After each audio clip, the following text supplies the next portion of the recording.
your kind and generous dungeon master. And if you're sitting comfortably, we'll begin.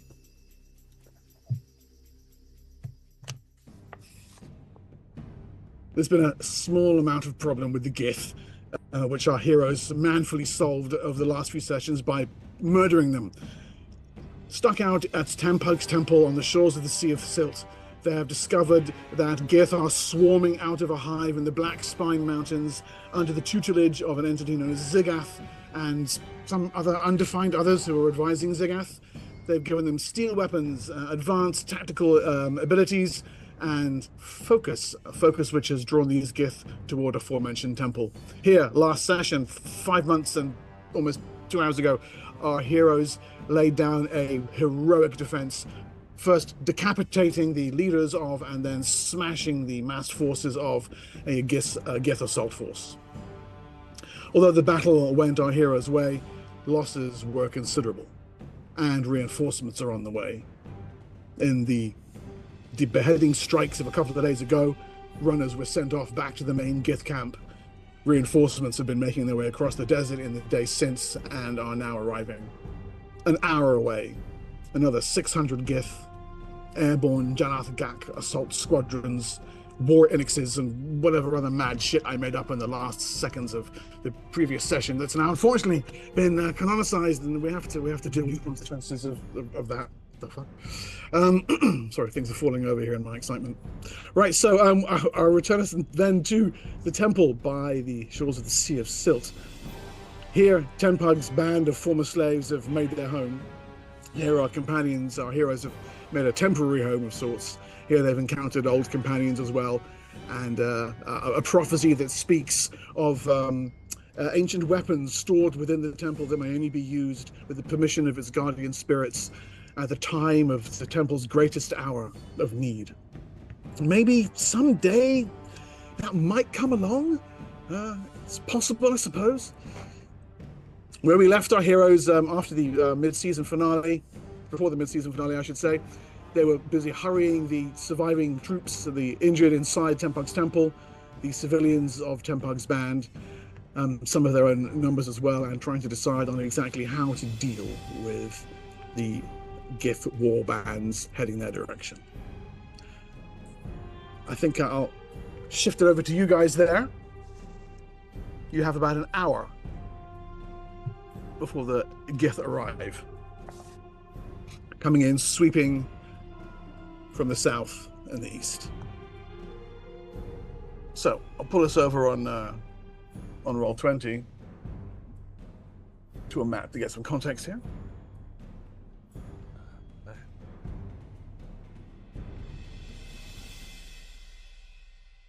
This is the overall Houstonal area. Let's pull the party here.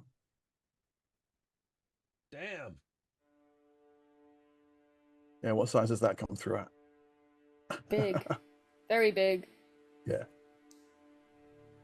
Where are we? Tenpug's band is way over in the far left. Oh, yeah. Yeah? I'm going to jump you to another picture just real quick, but this is just to remind you for kind of physically where it is. And that's the temple itself. That's a closer look at the temple. Whoa, zoomed in. Yeah, it's going to be all zoomy and weird. Oh, hello, viewers. Good to see you guys. Thanks for joining us. Hello. Sorry, the camera's here, but you're over there for me. But... Yeah, so as you can see, Tenpug's band, the temple itself, an ancient edifice of weathered stone, giant lion-headed statues either side of the doors, half buried in the sand. And this map was the live battle map at the end of last session, and I believe it was. Let's go on the larger scale first, just to refresh your memories. This will be on the other overlay, Lee.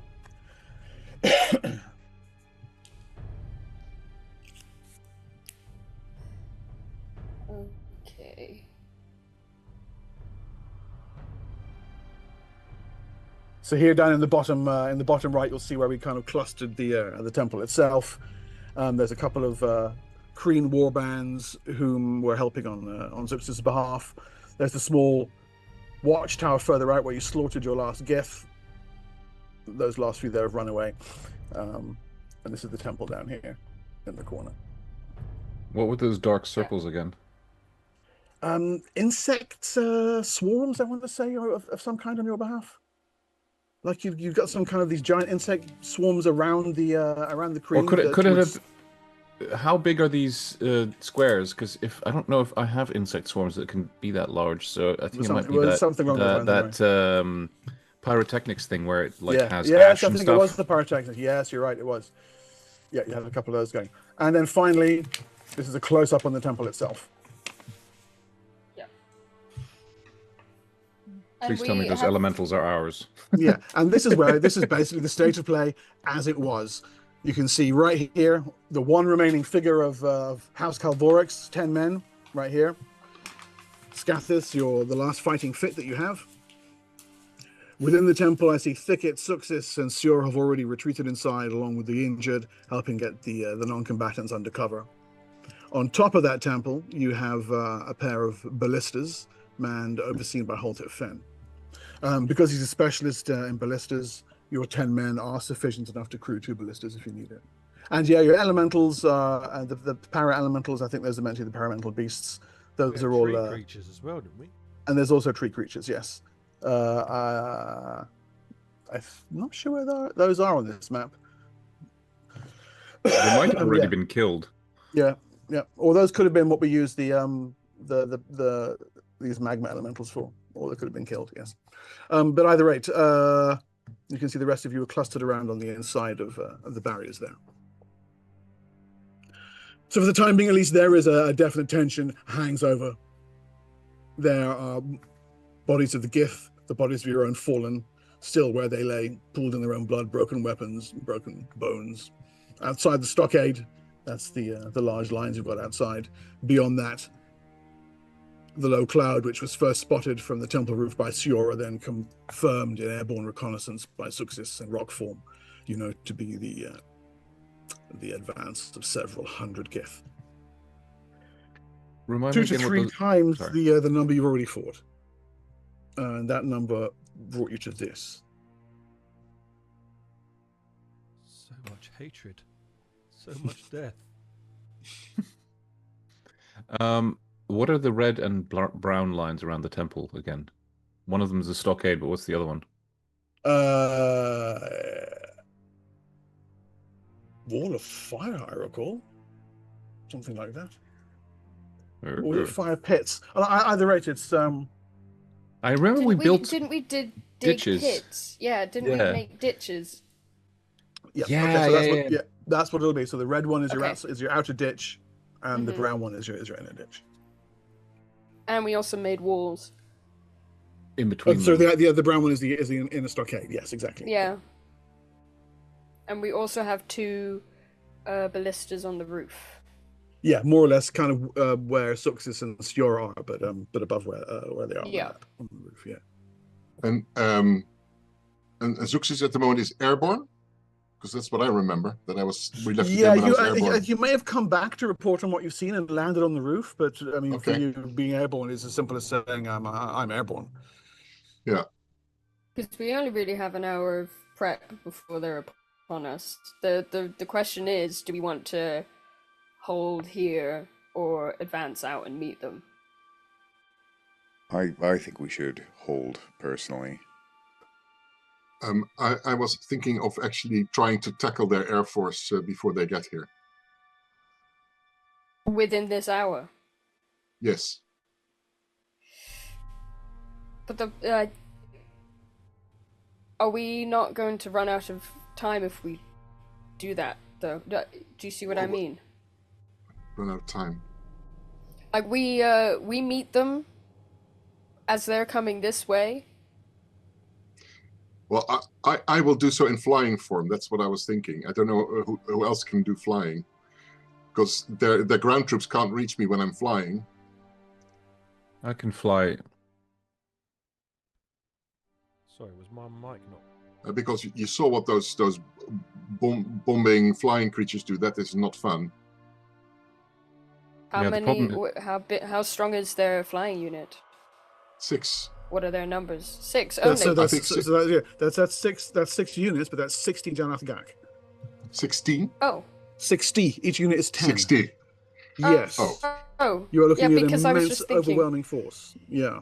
You are okay. not doing this alone. No. No. So really, I think Scathis is right. The best option is to hold out.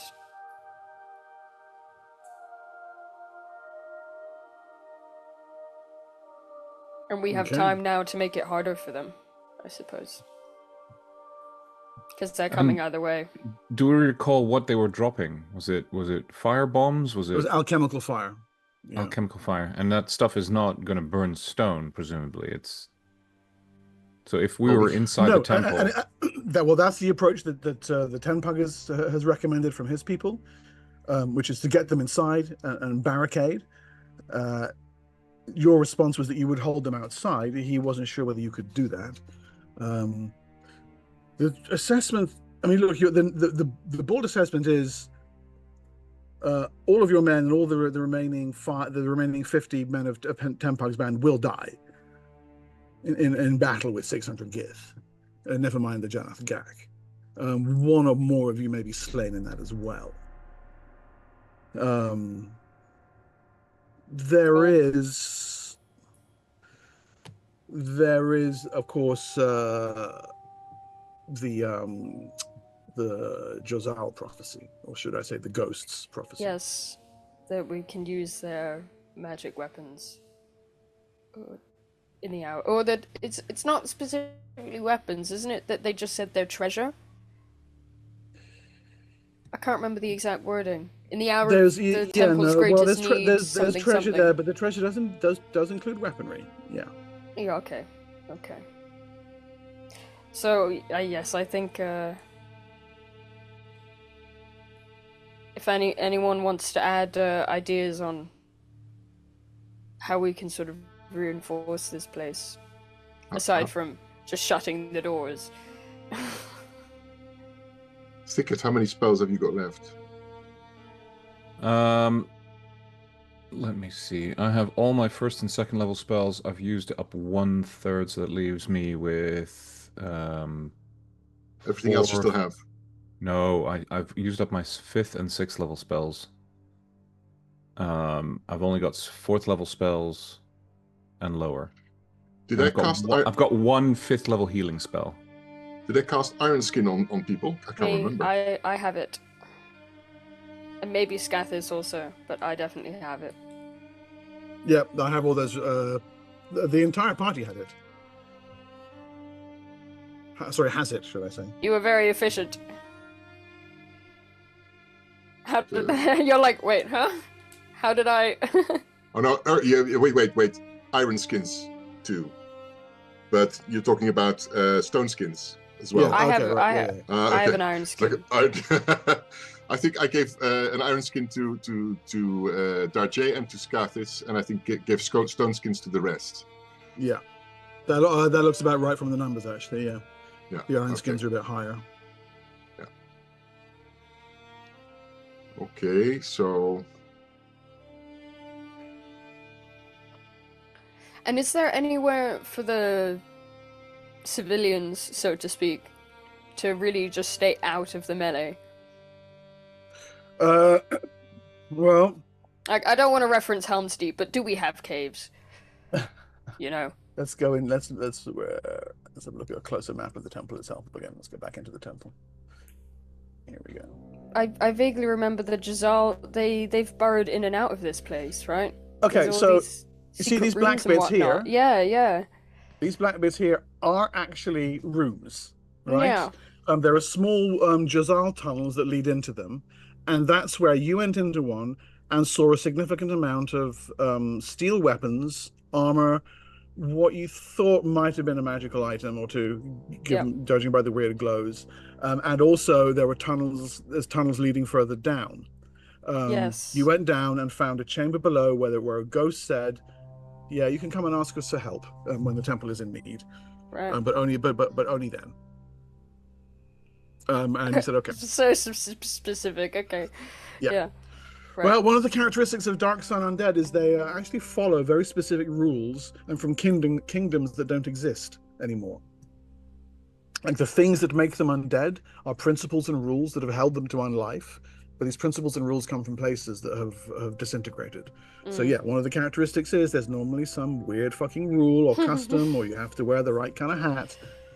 Yeah. Oh god. So okay, yeah, no, because I would very much like to limit the casualties, and maybe if we, I mean, how can we hold them just on this floor? You know.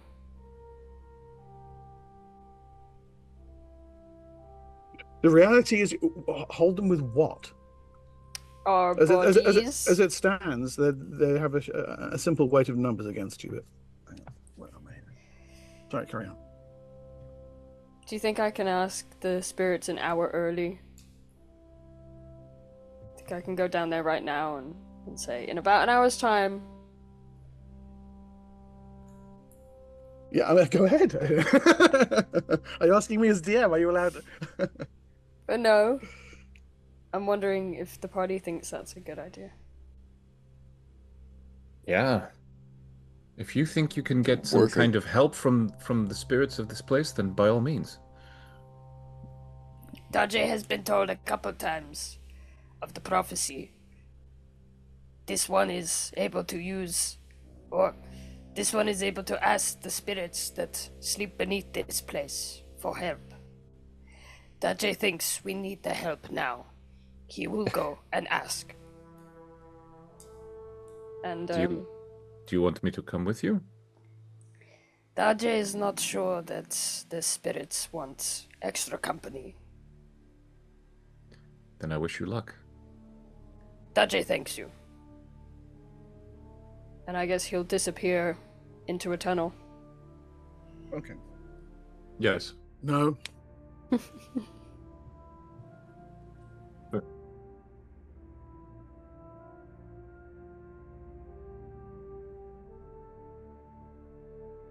Technical difficulties.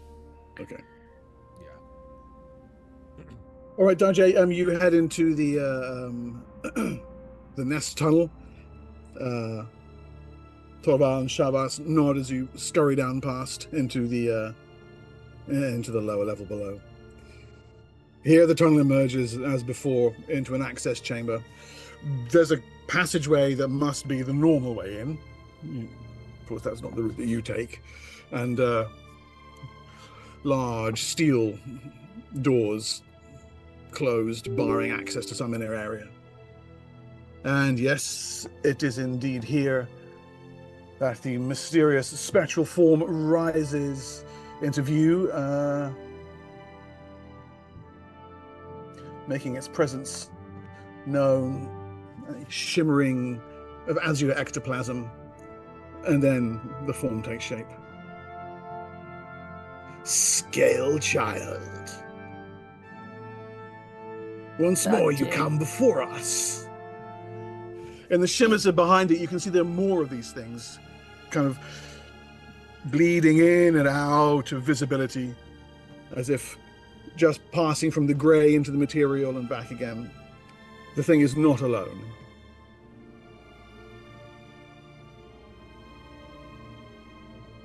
Daje is here to ask. This temple, without your help, it will fall. The gith, they will destroy everything in their path, including this place, the people that are still here, calling it home. You wish to invoke the time of the test.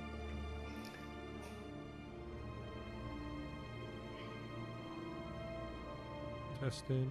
Daje wishes so, yes. It's like, the prophecy has spoken. A time will come when forces will face one another over the ruby heart. You may invoke the test of ownership if you wish. The Ruby Heart is here? Yes. Long have we watched over this weapon.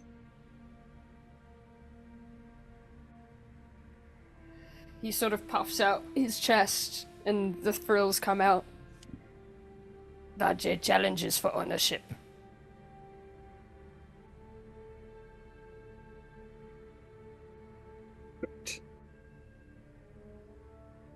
Then, permission is granted. The thing fades away from view. And ancient mechanism moves into place in the depths of the temple as the doors... Sorry. An ancient mechanism moves into place in the depths of the temple as the doors... Look, it's been a long time, okay? Vajay has to do everything himself. Yeah, these things are several hundred pounds of steel. There's no way you're moving those. Is there a little gap? A little There is not, gap? unfortunately, no. There is the way back, either up, well, there's a little tunnel, but presumably there's stairs back there somewhere, back to the surface. Perhaps you could get someone to help you open the doors, someone large and scaly as opposed to small and scaly. Just playing the part of a character's higher intelligence here. Yeah, that's true. This is true. There have been comments on YouTube about the need to do that from time to time. Vajay has to go get the help. He will try and find the what used to be stairs to go back to the first floor and find Scathis. Yeah, so you work your way through a series of winding catacombs with all these bodies entombed in shrouds upon shelves on the walls. But your sense of smell takes you through it fairly soon to clear air and a passageway that has stairs, well, a long passageway, stairs going up at either end, and you realize these must be the bottoms of the treasure rooms. So you trot up one and indeed find yourself emerging in the northern treasure room, back where you started. And yeah, there's of course the inside of what must be a secret door that will lead out into the main area for people who don't want to crawl through or can't crawl through Jazal holes. Okay. Can I open the secret door from the inside? No, you pop it open and emerge kind of here. Oh, are you on the wrong map here? Yeah. There you are. On this guy's face. You're on that guy's face. Yeah, ping on his face. Wow. Yeah, here. So yeah, this is the room you come into, and you emerge from a secret door, quite literally just kind of here behind this awning. Okay, well, there's a little bit of surprise at this. Vajay has returned from asking. Thicket, Siora, both of you are in the temple already. I'm having accompanied some of the injured and helping the wounded in here. And it's as you're busy tending them, going up and down the rows of the wounded under the awnings that were formerly, like dwellings and little makeshift stalls and what have you. The back wall, one of them swings open, and Jazal emerges. Behind the Jazal, you're pretty sure you can see a room full of loot. Hey. Where did you come from? He is for Kanks. Vajay needs to find Scathis. He's outside. Okay, he runs outside. I'm like hands and knees looking through this gap and all the loot. I'm like, huh? What? Yeah, I'm like, I push her aside like. Scathis at this point is probably, I imagine, landed with his stolen mount and his. Yes, yeah. You have taking a moment to try and get a better feel of it. Yeah. The thing's giant head, its mandibles have leaned forward, and it seems to be eating one of the bodies of the gith, lapping up the blood with its long proboscis-like tongue. Good on him. Very fair. This one has found some wings. For what good it will do us.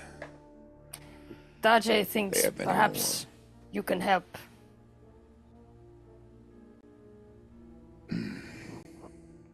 I have changed back to normal form, by the way, Mark. So you've sort of landed on the roof. Yeah, Holtet Fen is busy harrying the remaining 10 of Scathis' men into 2 groups of 4, with his supervision, enough to man the ballistas, and he's pulling through their paces. And I will heal myself, because I was wounded, you said. Yes, you were, yeah. Daje is challenging, and he needs you to open a door. Daje is what? There is a great power beneath this temple, brother, and Daje thinks it will help us win, but Scathis needs to open a door first. Are you sure about this? He sort of looks around at the giant vulture thing still eating the dead gith. Daje does not think we have a choice.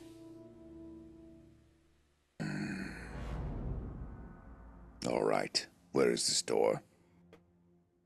And Daje will lead the way, making sure to try and keep up with Scathis. His lumbering. All right. So Daje leads you back down into the temple. The main door still ever so slightly ajar as the final preparations are underway. I guess we have to push past everyone who's in the treasure room, I guess. Well, no one's gone inside. Sior and Thicket are close enough for people not to want to brush past them. But yeah, there is a gaggle of Tempug's band leaning at people, looking in. And did you know that was here? Yeah, I've always thought there was something funny about those large black areas on the map.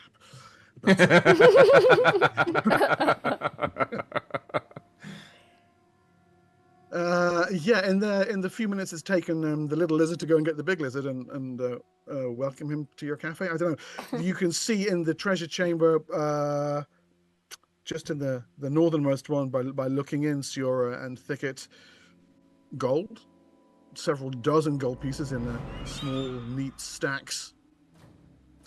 Long, deep blue cloak hanging, chased with silver. What looks like a suit of armor. Most of it is corroded away, except for the breastplate. You see steel swords, 3 of them, unblemished, and pots of jewels, well over 1,000 ceramic pieces in value, at least. A large amount of corroded and rotted furnishings and old finery that's simply fallen away with age. As he's pushing past everyone's knees, Daje would advise this group not to touch any of this until you see Daje back. We will attempt to restrain ourselves. I look pointedly at Siora. I withdraw my arm from the hole. Daje appreciates it. Okay, let us go. Daje, by the time you get back, the room's empty. Siora's wearing a new hat. What room? That's crazy. What do you mean? Will someone help me carry all these jewels? And indeed, yeah, a stairway leading down into the depths below. And I have a map for that as well. I'm kind and generous. Let me see where it is. Oh, is that your healing roll there, Carl? I see. Just come up and roll 20 for me. Yeah, 19 and 9 together. Should be enough, right? That's fully healed, yeah. Okay. I did Fog of War on this, so I don't know what it looks like. Whoa. What can you see? Nothing, probably. Little squiggly passage in the top left. It is a passage, and it is squiggly. And a big rectangle. Yeah, so Vertical. this here and this here are the descent areas from the north and south treasure rooms. And this is the Jazal passages, and this is the entry area where you just met the ghost, or ghosts, should I say. Oh, and those are the doors. Yeah, exactly. And I will reveal... this place is huge, what? This is a group dungeon? Oh my god. I will reveal for you, this is, because you've been through it the one way already. That is the catacomb area, which is just bodies. It's laid out like a maze, but it's not designed to trap anyone anywhere. It's just, this is where generation after generation after generation of bodies are laying. Okay. And so, yeah, down into this depth, the Jazal leads you to Scathis. Cool darkness envelops you. down a long straight corridor, and then through a jackknifing series of passages. Recessed into the walls are dead bodies, humans, elves, dwarves, wrapped in funeral finery that's rotted away over the ages. Hundreds of them, stacked 1 or 2 deep, 4 or 5 high, along every single one of those passages. Wow. But little claws scattering on the stone. How big is each square? On here, it's 20 feet. Each square is 20 feet. Okay, that makes sense then. Yeah. Sorry, that's been covered by fog of war as well. There. Thank you. Yeah. Until you reach that, the funnel-shaped hallway with these enormous steel, badly rusted doors. There is a gentle susurration at the edges of your perception, Scathers, that suggests presences observing you from the grey. A vague blush of bluish light is all that happens. The challenge has been undertaken already. They're only watching now. And Darjay has come to a halt here. You can see a hole in a nearby wall where other Jazals have gnawed their way through and bypassed the entire secret door network. This is where Darjay was speaking to the ghosts, and these are the doors that will not open. I don't know if I trust these spirits, Darjay. But these are desperate times. Darjay agrees.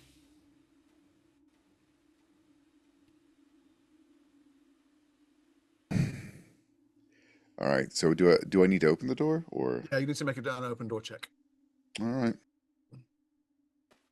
Open door. Open door. Door incoming. That would be next to strength on the abilities page of your character sheet on roll 20. So there we go. Oh, that's quite good. That should be a success. Oh, that's just a miss by 1. Oh. Can I use a d20, or do I get another chance at this? You can use a d20. I use a d20. Understood.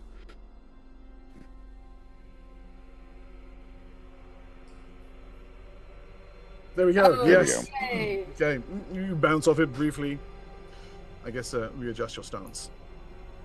And there is a loud and the door flies open. Ooh. Rust showering and revealing the chamber beyond.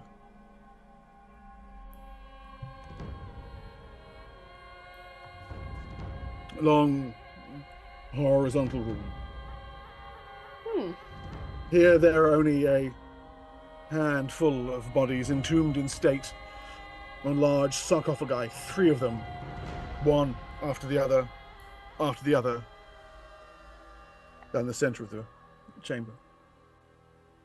And as the doors swing open, the furthest most one, nearest the back, the figure on it, sits upright, turns around, swings, lowers its legs over the edge of the sarcophagus and stands, bones creaking.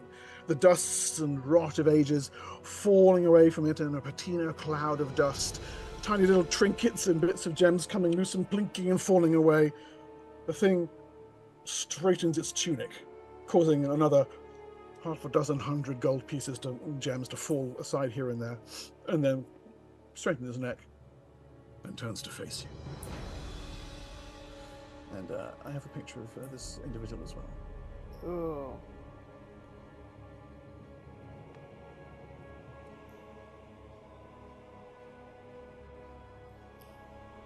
Wow. Ooh. Scathers immediately draws his swords, even though I think it's cool.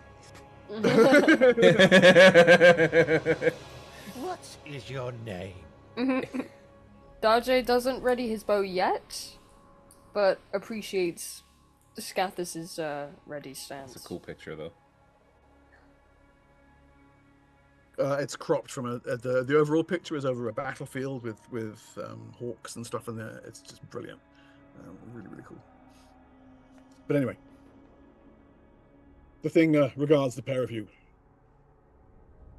Got all. Just Tadalon. What is it saying? It takes a step forward. Jack order at Tadalon. What does it say? Darjay does not know. It raises the its ghost sword. led you down here, yes? Yes? There's a weird exhalation of blue light goes up along the length of the sword.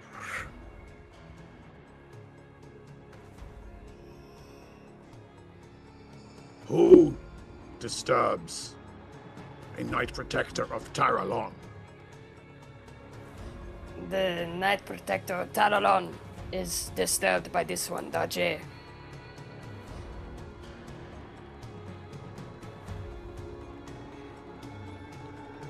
The eyeless sockets turn to face and look at the other two bodies,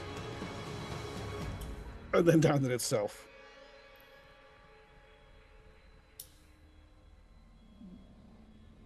It says nothing for a couple of minutes, actually. Yes, June, you did hear Taralon, yes. Daje sees you seem confused. Were you Why expecting... are you here? Why have you breached the seal? Can you not read? Daje cannot read, actually. But the temple is under attack. Look. It steps forward. Look at my diagram. What? I didn't. Look again. Oh. Well. What are you? The gith, they are coming. Gith. Can I, judging Savage from creatures, hordes of them. Judging from his regalia, can I maybe ascertain as to what era he's from? If I do a history check or something? Yeah. Make me your bardic lore check. Bardic lore. Is that in rogue? It's on your rogue skills. Legend lore. That's the thing, yeah. Yes. Oh, nice. Yeah, you've heard of Taralon. It's a fallen city-state. Located where? Not far from here, somewhere on the shores of the Sea of Silt, actually, you think? This could have been a temple that was part of its reach, one of its client kingdoms. You're in the general area, at least. Okay. Which means whoever this person is, they're holding laws of a place that's been gone since... Yeah. But yet they're in this temple. He was, buried here and still around. So this temple Do they seek the ruby heart?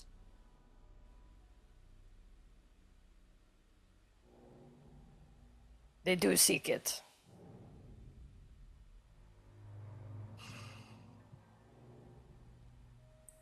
It is an undead army. And they move here without stopping.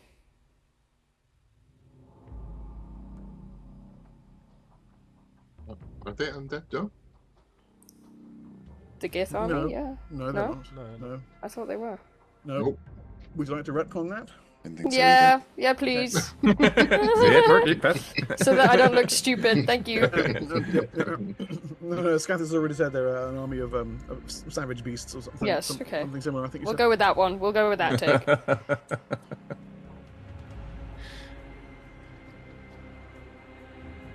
They must not be allowed to possess it.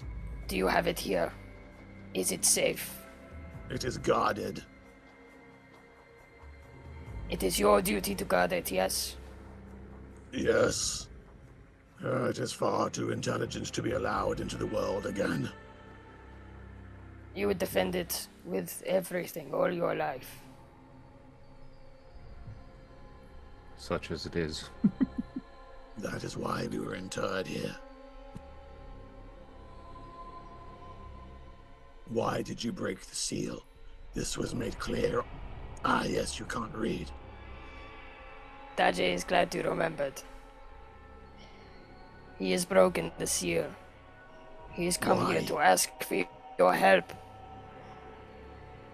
What help is it you think that a Knight Protector of Taralon can give you?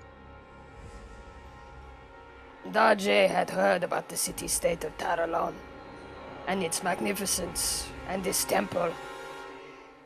It must be kept sacred, no? Why They would did you desecrate this open the place. doors? In doing so, you have desecrated it. Why did you do this? A spirit told me to. It looks towards you, Scathis. Is this true? He says it is true. I believe him. What spirit? What did it tell you? He came from the Vale. I'm sure there were others around him. He told me that I needed to challenge for the heart in order to open the door. You understand that Daje just wants to save his friends and the world from a horrible fate. Those are the spirits of despoilers and defilers who sought to seek the ruby heart for themselves. They concoct lies and deceits. Daje knows of this practice, but he is also in the corner.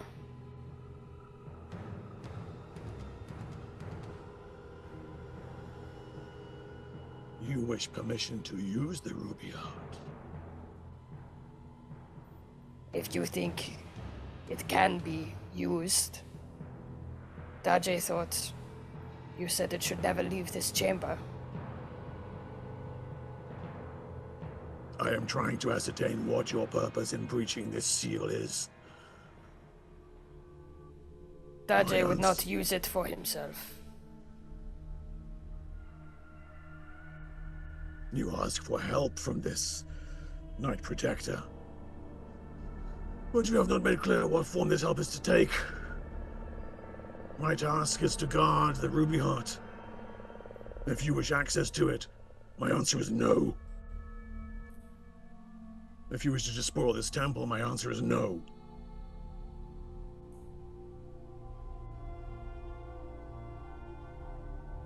I do not know what lies you have been fed by spirits.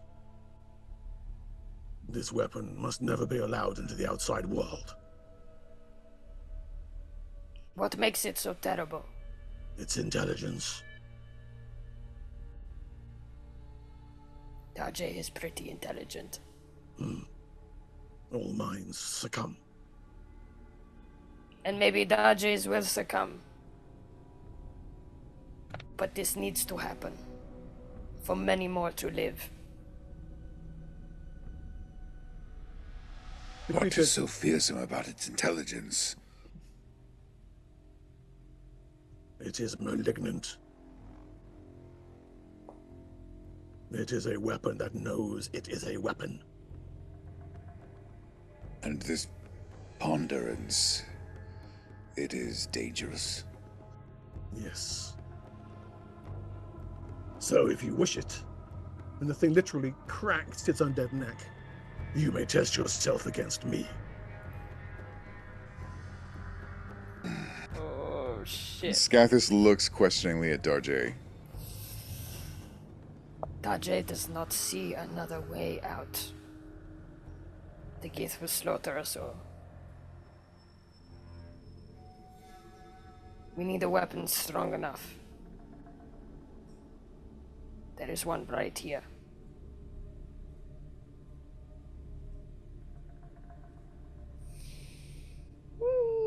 I don't know though.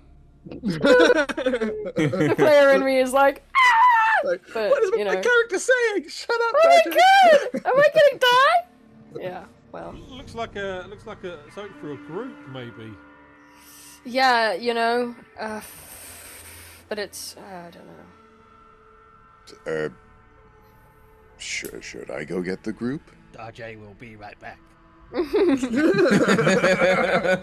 it Daje would seems do a bit faster. lame. Yeah. Yeah, but Talk about lame. In the original adventure, this room is, and I shit you not, 40 skeletons attack the oh party. wow, wow. I actually kind of prefer that. Can we do that instead? No. Okay. Would Dache be fighting you? The thing looks at you and looks at the other two bodies. Initially. Oh, okay. Dache does not want to fight you for the ownership. Then you may not have the ruby heart. I don't... Dache does not want to own it. He is not contesting it being the final resting place. But what good is a resting place if it is razed to the ground? I have already given my life to fight you.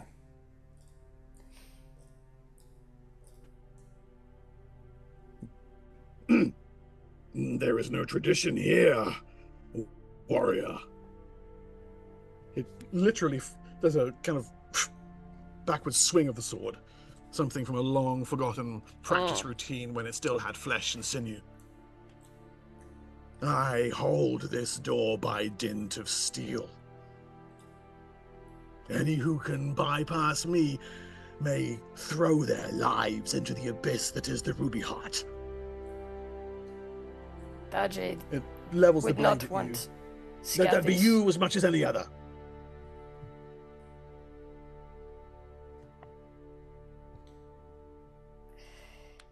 Duxus comes down to check on There we go. thicket and shore. I was standing looking inside. What are you looking at?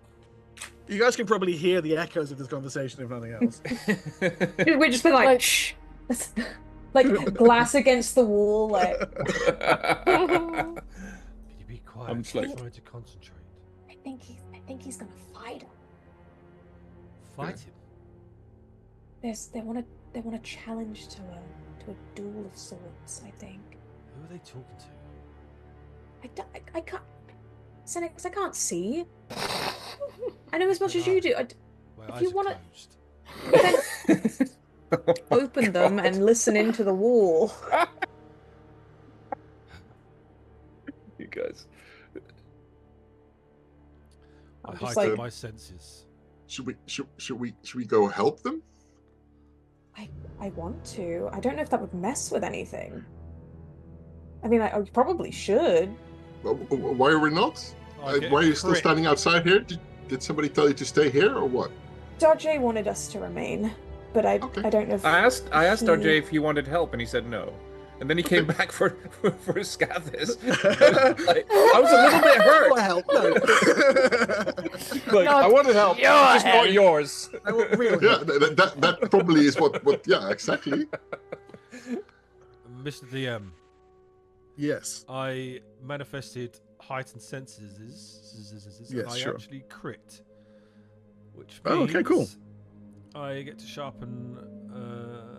This power allows the user to sharpen all 5 of his normal senses: sight, hearing, taste, smell, blah blah blah. One of my senses, chosen randomly, remains heightened for 24 hours.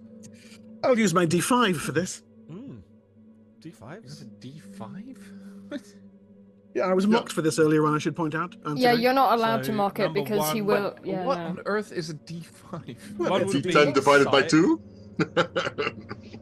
Number 1 would be Okay. sight, It's 2 half a hearing, D10. 3 taste, 4 smell, So taste, 5 I rolled a 3. I rolled a 3, it's taste. taste. Taste.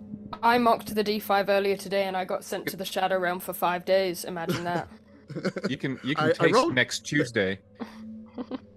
That's how good your tasting is, man. You can taste the future. With heightened senses, the user has a good chance to notice these hide and blah blah blah. Yeah, let's So read taste, that. yeah, you can probably taste, like, we'll do something interesting with poison and stuff like that, so. Obviously, all of my senses are heightened while the Yeah, power's running. Yeah. So you absolutely can listen in quite clearly. Yeah. Yes, Dache wants to challenge something. It sounds old. Scathis is with him though, so who says we can't go down? Something about maybe not the only thing that we'll be fighting. Okay, so well then we go down, right? Yes. ticket? What do you think? I was told to stay here. I want to be a good boy. No, I'll come with you. Okay. Okay. Go on then. It came in with some men and stuff that needed healing, correct? Yeah, so there's... Are there any in here that could also help us? Sorry. Yeah, so there's 10 of Scathus's men who are fighting fit. They're like 3rd or 4th level fighters. There's another 15 of his men who are in need of help. 15 who are dead, and slightly larger numbers of Tempug's tribe. 25 of them got killed, and 25 of them are injured. I suggest we let them rest. More or less. Yeah. Those are rough figures. 25.3 people are actually injured. 0.3. This one guy's got a really stubbed toe. He's got a gammy leg. Yeah. Did Taralon ring a bell to me, Mark?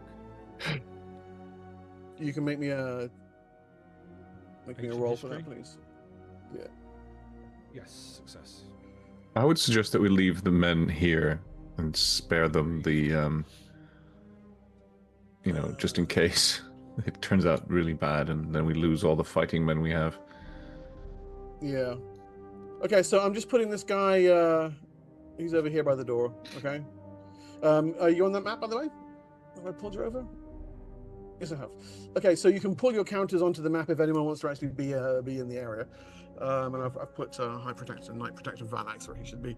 Taralon, you know to be a fallen city-state that was swallowed by the Sea of Silt. How many years passed? Do we know? It was already gone, already fallen by the time you were alive. You know what? Yeah. You're talking. It's a couple of thousand years at least. Yeah, long gone.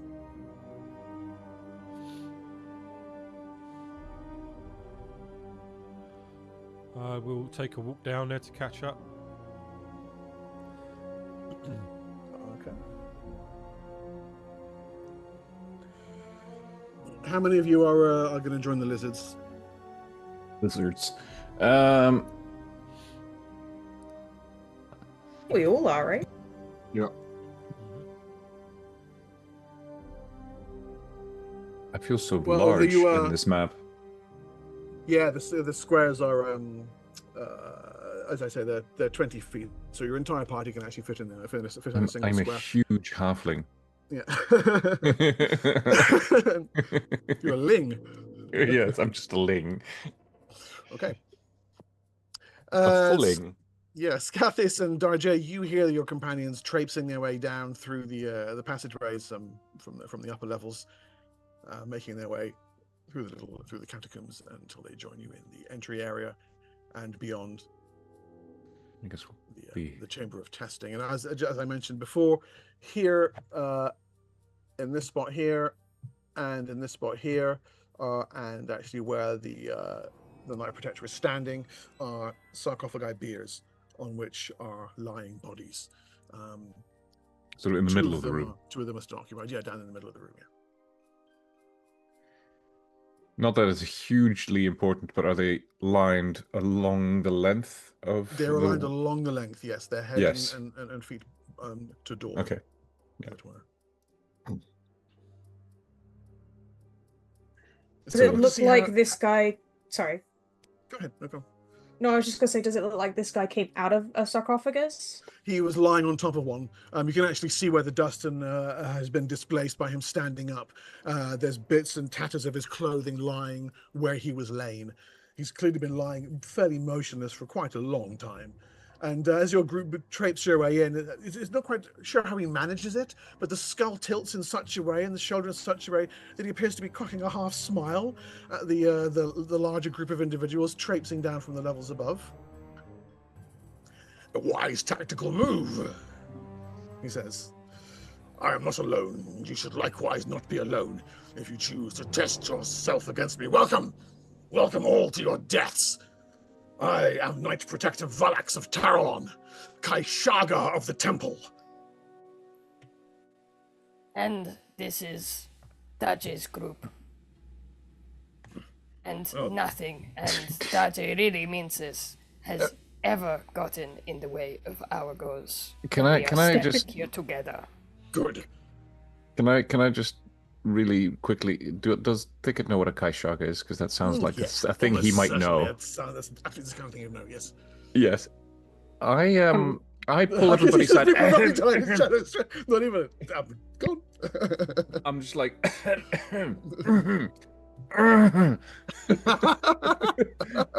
right. You're in the hole. Like. Could I have a word with everybody, please? Just. Yes. Do I know what these are? You don't have religion, so no. That's Look, Kaishagas are incredibly powerful, like defilers. Really horrible, really horrible. So then let's not. I mean, if we are not able to do this, then we are not able to use the weapon that he protects. We don't even know what the weapon is. The Ruby Heart? What does that mean? It comes from an ancient god that does not live on Athos anymore. It is power that doesn't exist in this realm anymore. I'm sure it's amazing, but what does it do? Why is this a Kaishaga? Did he say so? It is an intelligent weapon. He just said so. It does what it pleases. And it is malignant. Okay, but what does it actually do? But aren't Kaishaga... Shoot bolts of lightning? What does it do? Stab things. Oh, it's a weapon. Like a sword. You can make me an ancient history roll for this, please. That's good. Can I also make a roll from what I know about Kaishaga? What? Was that a pass? Oh, pass. Yeah. Okay. Pass. Right. Yes. You've heard of the Ruby Heart. You think it's a gem, and you have reports of it incinerating armies. And as a gem specialist, setting fire to things. Yeah, exactly. That's probably how you've heard of it. Yeah, setting fire. It's the Ark of the Covenant. Yeah, exactly. So no one else. I know this. No, I know what it is. I know what it is. I have it written in my notes. This item destroys armies. This is why Daje thinks we need it. What is coming at us right now? An army. So why doesn't this protector actually take the heart and wield it on our behalf and then returns it back? Fight him for Daje has tried that line of questioning already. Daje really thinks he just wants to fight. Okay. And so be it. This is his death wish. You. What do I know anything about Kaishaga? So they're created. They don't come about. They're not a type of undead that comes about because something has happened that made them very sad or cross or angry or exactly. Like the whole category of those. These ones are made, and they're made specifically, and they're normally made by powerful defilers or wizards to do something. But aren't they inherently evil because of their creation? Well, that's an awfully judgmental way to think of them differently alive, but I mean, okay. That's not part of the information that I know about Kaishaga. So bigoted. It's just okay. No, because then you would think that he would actually then actually want. Yes, from your perspective, almost certainly these things are inherently evil. They're infused with necromantic energies simply by existing. They are a blot upon Athos. Daje has been brought here by a prophecy. I don't know if I have it in me to battle such a thing. Take it. You are welcome to go back upstairs with the women and the children. Oh my gosh. He's sort of like his fans on his head are sort of waggling like this. Okay. I take offense to that. Yeah, well. Where did you go? Where did you go? Emerging from the shadows. No, she's picking up the jewels on the ground. What do you mean? Yeah, exactly. Do we have time to pick up the jewels on the ground? I'm just trying to protect you, Daje. You can offend me all you like. Daji appreciates it. But what else can we do? Are you able to reason with this thing? Because Daji is not. And he is smarter than you. In the background, the Night Protector literally kind of like... He does not care, you see this. Sorry, he's like waiting. Yeah. Doing figure eights with his sword. Dude's been waiting for a long time. He's just like, whenever you're ready. I think Scathis, we do the honorable thing, and Scathis challenges the knight one-on-one. What, you think that Scathis will do this? I think so, yes. Do you all think that Scathis will do this? No, I don't. I think Zuxis is being presumptuous. If you no. I think everybody but Thicket thinks that Scathis will do this. If this must be a one-on-one battle, it does not have to be. Yes, I will take it. Wait, hold on. Darjay turns around. Is it one-on-one? It's not, right? You said that. Yeah, right, exactly. So we can all go at the same time. And it'll be fine. Does it look like we were allowed to buff? Oh my god. We are already, aren't we? Iron-skinned and whatnot. I've been meditating for an hour, so I'm assuming how long has this been going, Mark? This is just... What do I know about the powers that Kaisharga have? Variable. No two undead are alike. Okay. Oh, this is going to be a painful experience. But they're usually defilers, right? They don't have to be. In the last campaign, the Grand Lord Warrior or something was like a 23rd level fighter. So. Oh, okay. So they're not necessarily. I sent three of them at you when. They can be all sorts of things, yeah. When you guys got the Scourge of Ricard, the dragon was like, right, 3 Kaishargas right away. And casting all sorts of horrendous psionic effects, yeah. Yeah, they don't themselves have to be magic users or psionicists or clerics, but they're... Do I get any senses of, like, psionics from him, or...? You can make me a psionic detection proficiency check to see if it pings anything. That sucks. I don't have that. Okay, then no. The answer is no. You may not. I do scratch my right temple to detect magic, though. Oh, okay. Yeah. The entire thing is a shimmering concatenation of clashing magical energies, all one next to the other. And his weapon? You can't tell. All of it is kind of like it's the general diffuse glow on him. But yeah, there's a good reason to believe his weapon, his armor. You suspect it's probably priestly elemental castings rather than wizards stuff. Okay. So did we ask him, is there a way to convince you that we make use of you make use of the ruby hearts on our behalf to clear out the hordes in front of the temple? And then you take it with you? So where are you? So you're at Zuxis? I don't have you on the map. Could you put yourself on the map just to have some context of where you are? So wait. I'll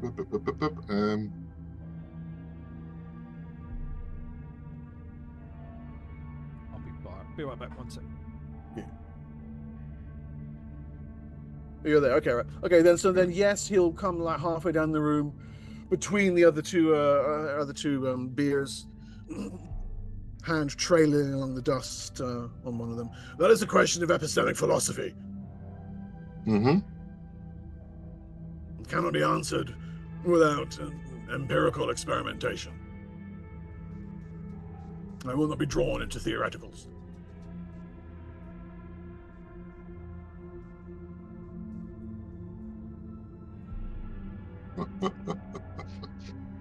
You have a question, ask it. Are you all lizards? Oh, no. Some of us are. 3 of us. So that's not a no. Did you guys hear that? Yes, I did hear that. Valax leans against the sarcophagus behind him.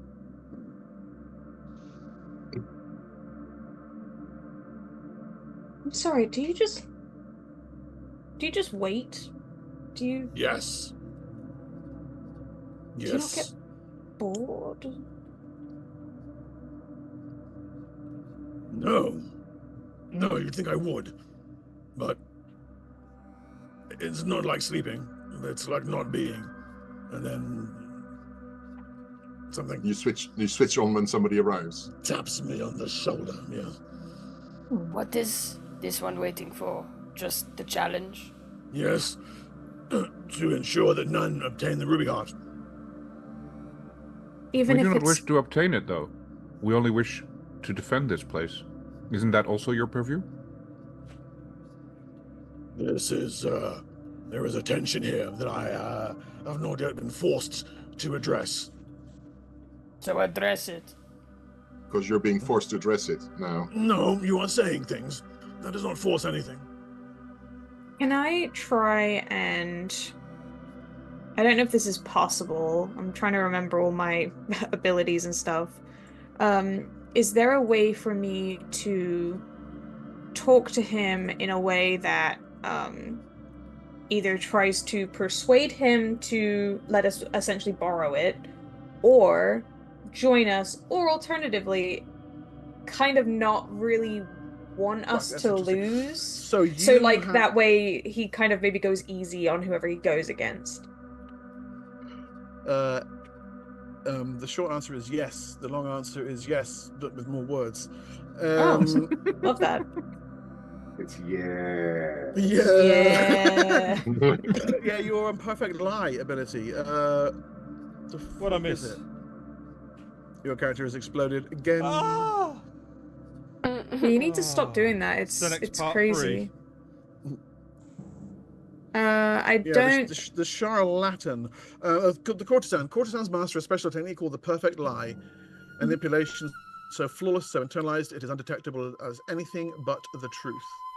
It can't be detected by anything. And you can do it once a day. You can do it twice a day now. And what level are you? 13th? You can do it 3 times a day now. I'll do it now. I kind of want to. So the idea behind you've used this a few times. I think you used it on Lalarash first. Yeah, I've the idea used it is a couple times. You say something and it is just believable. It just comes across as the truth. So I'll take a moment to think about. I'm just thinking, is there a way of he's here? Sorry, and previously, sorry, we've played it. Sorry, Lucan, we've played it as you played it as quite like an emotionally exhausting undertaking. Like Cyril really has to summon up her energies to do this. Now she can do it 3 times a day now. So has she gotten better at it? Is she less bothered by it? Is it less draining? There's some interesting elements there to play with, I think. But yeah, so have a think about the wording because it'll matter. Sorry, carry on, Lucan. No, just he's here to protect it and not let anyone's hands fall on it and all this, right? Yeah. And the gith are coming here to this temple with Seagarth involved and everything, supposedly to lay their hands on it, right? Yeah. About 3/4 of an hour. Yeah, and we've relayed this information to him, right? I've told him, yes? Yes, and his answer was, I'll kill them all. Okay. I think his exact words, but I already gave my life once. Right, but there's also the fact that he doesn't have a choice. No. There are certain things that he's not allowed to do because of how he was made. Are we able to free him from his making? That's a very good question. I was kind of pondering the same thing. Is that something I can ruminate on? Well, can somebody maybe take over the guardianship from him? Who? Yeah. Like, I don't know. I already volunteered Scarthis. I can do it again.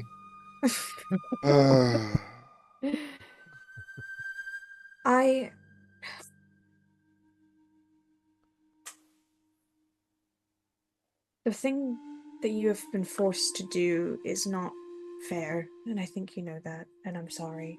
Would a remove curse remove that obligation? Sorry, carry on, Panda. I'll come back to you in a second. Don't worry, I was just gonna say, and it's not fair, and I understand why you were given the task you were given, but we're not here to plunder or to take something of value for evil. We're trying to defend this place and people, good people, against bad forces, and we are currently in a situation where we have lost so much already, and we don't want to lose more. There are good men up there who are recovering from injuries, some who may not recover, others who have already passed on. We don't want this to fall into the wrong hands, just as you... I understand you probably have conditions and terms that you have to follow. Is there a way that we can either borrow or you to use it or something, because you won't be able to win a duel on one-on-one with this army that swarms you without using this weapon? I don't know if you're permitted to use.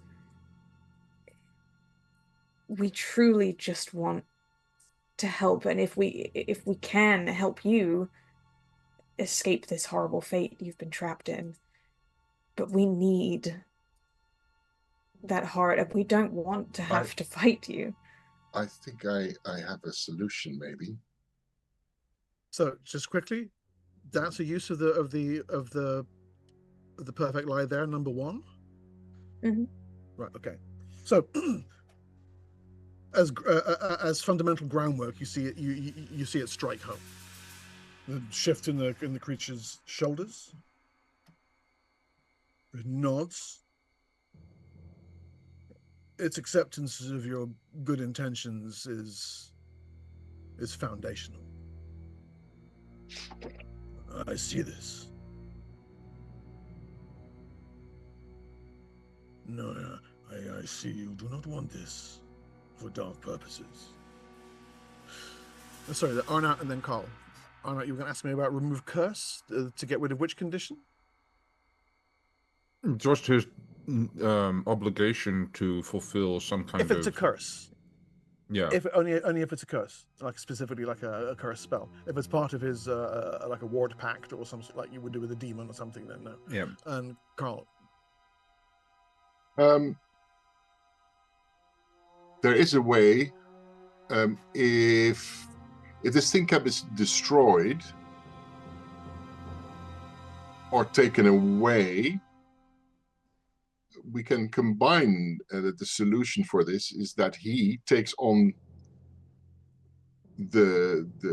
this heart and its evil curse and destroys his army, and with it destroys himself as well with the heart itself. So he takes the heart out of the equation together with his own existence.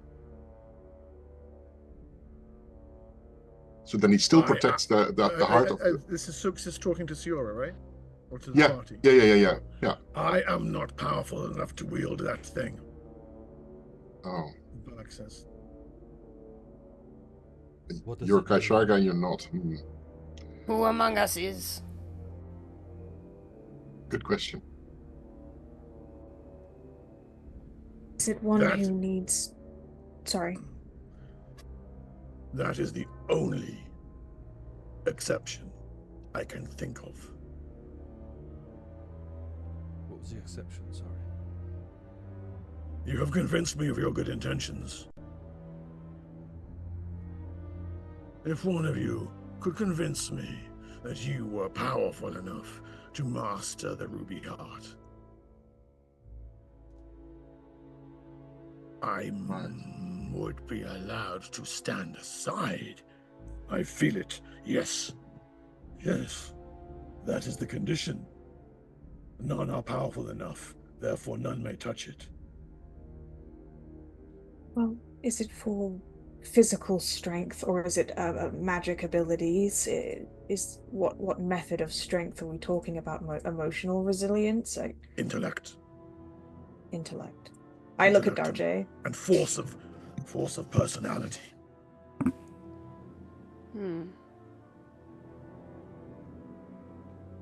Tis the intellect. I look at Xenex. Not pure willpower, but I think Xenex is drive. And Darjay are both. We're the same intelligence, but if it was charisma based, which is what the DM said as well, then it would probably be Darjay. Yeah, I have a 16. I have a 16 as well. On my will, if it was intelligence will, is 17. I have a wisdom of 17. But yeah, these are all things that, I mean, like... Now, I have... Nothing you'd say in character. Don't I have an ability that lets me change my stats? Yes. Your wild talent will allow you to put wisdom to intelligence. Weirdly enough, yeah, currently my intelligence is a 20 and my wisdom is a 4, and I don't know how that went. That's probably not a permanent state of affairs. That'll be your boosted one to to the other. I agree. Your intelligence is normally 14 and your wisdom is normally 12. Okay, so what alternatively, I could also potentially do that, boost my intelligence high, and then potentially my charisma as well. I don't know. It's a potential. I think what my vote of confidence would be for either Darjay or Xenex to have a gander at this. Can they do it together? Maybe is that possible? I look at the Guardian.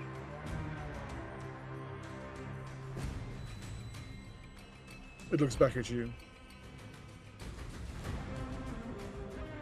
You are asking me to answer a question. The answer I do not know.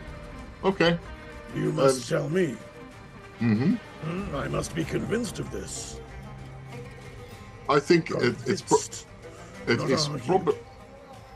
probably best that we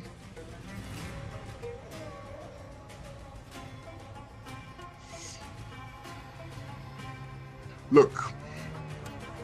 If we give it to Darjay and something goes wrong, then we have Xenex with his powers to do something about it, or mitigate it, or help Darjay. Do I think it's a saving throw, Mark, or is it a... You're not sure what game mechanic is at play here. Okay, Darjay is going to face... My vote would be for Darjay. That's yeah, I've made up my mind. Darjay has told you from the beginning, since he disturbed your resting place, he does not want this power for himself.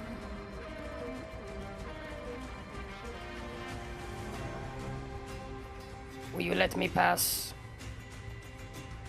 How do I know you are strong enough to control the Ruby Heart? I told you that was an exception. You have not proven it to me. And do you want Darjay to come up with something to prove? Either that, or Darjay will have to kill me. Darjay doesn't wish to kill you. I think it's time for you, Darjay, to show how smart and how charismatic you are. You've shown us countless of times. I think this is the moment you show the kind Guardian over there exactly what you are capable of. I look expectantly. Do a funny little dance. Oh, I love his dances. The dance of 1,000 frills. But do something smart with it. Has this one ever seen the Jazal dance before? This one has never seen a Jazal before. Then allow Darjay to show you the strength of his heart. And he will start with one of his the first dances he sort of ever learned, being ostracized by his own Jazal community, discovering the ways that his fans can reflect and illuminate. And bedazzle, really, as his journey has taken him across Athas. Okay. And this will obviously be in conjunction with an inspiration, I think, or is it not? It's a counter song, right? Start with an expression, non-weapon proficiency. Expression, roll. That's it. Yes. And then we'll see. I have a dancing, expression dancing. Whoa. Don't forget to display your wits and smarts, Darjay. Oh yes. Excellent. The dance itself is a roll like that. It's like you're not putting any effort into it. An easy expression of your own inner nature. The exile from the tribe, finding your way across the tablelands. Your fans as your sails and your guide. And I opened his character sheet already in anticipation, so he is gonna get to make a saving throw. No.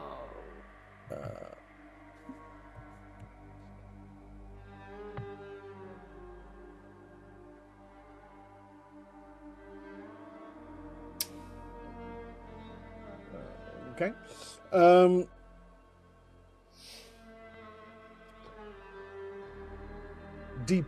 Deeply moved. But not quite enough to convince the thing Motherfucker. that this is all that it takes. As Zuxus has said, it's not just about the heart you display. This thing needs to see a strength of an intellect as well. Okay, what? Your dance comes to an end, and you see that it's watching you, rapt, following your every single move, waiting for the closer. Is there like a game of chess you guys could play? I'm out of ideas now. I don't know what more this guy wants. But can you do something smart with this expression? Maybe something insightful. I don't know what that means, though. What does that mean? Maybe you can actually, I don't know, as a suggestion, maybe you can actually mimic in dance the insight you have into this guardian. That you understand his predicament and... I basically just did that. No, you did it for yourself. For yourself, yeah. If you make me an int check, that's a great idea. That'll allow you to reflect his own eons of isolation back at him.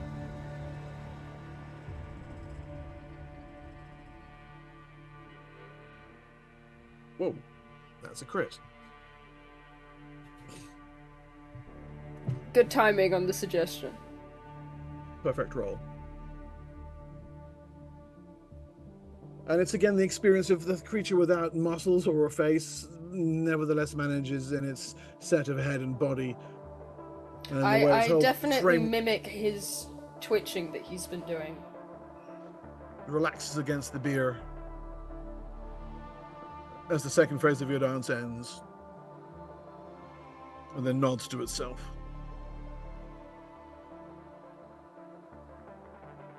The world has changed in many ways since Knight Protector Valax of Taralon was laid to rest. But perhaps it has changed in some small way, and that something has returned to it that I thought was lost. Some small glimmer of hope. It stands and gestures. And beyond, the inner door swings open. Sweet. Well revealing a significant area beyond. Well done, Darjay. As the door opens, you can see what appears to be a cloud of darkness rolling away through this entire inner area here. Some defense that has been dissipated simply sweeps back, withdrawn.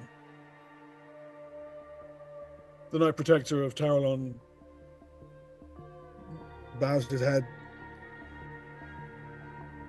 returns slowly, and lays himself back down upon the bier until he is horizontal and quiescent once more. Out of his pocket, Darjay will take a gold coin and lay it on his chest. Okay. To restart the treasure pile. Now what remains to be seen, I suppose, is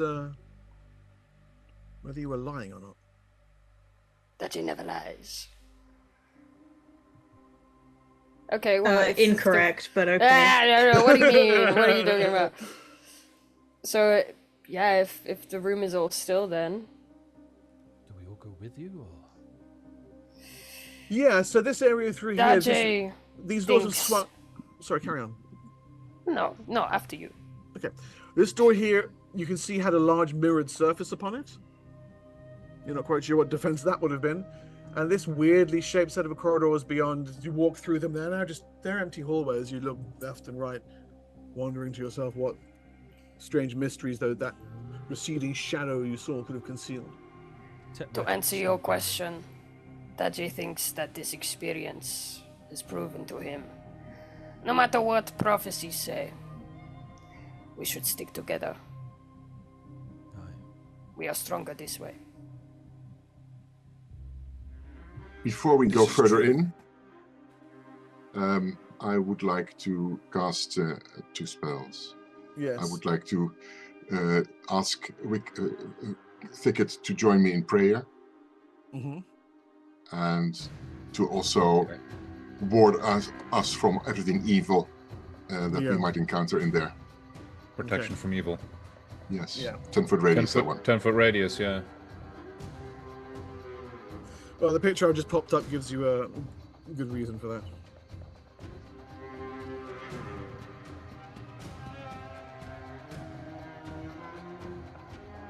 The final door swinging open reveals a large chamber carved out of the solid rock beneath the temple. The walls, stone, ribbed with ancient wood, and at the center of the chamber, an ornately carved pedestal of glistening crystal. Resting atop this work of art is a single black and red stone the size of a man's fist. At its heart are flickers of red light which flash out to dance across the ceiling and walls. It needs an introduction. It's clearly the Ruby Heart.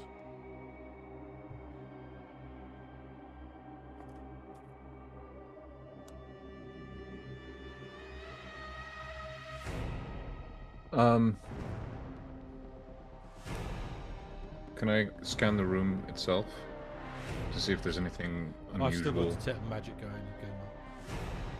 So there is powerful magic of an unknown nature radiating from the Ruby Heart. Very, very powerful. By an unknown nature, I mean it defies categorization. Yes. That's it. No.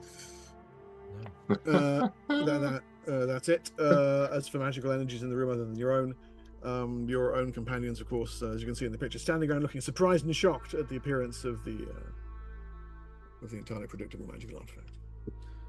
Seeing that the druids were also casting protective magic, I would also like to manifest the power. Go ahead. Intellect Fortress. Nicely done. Okay. And I stand near everyone.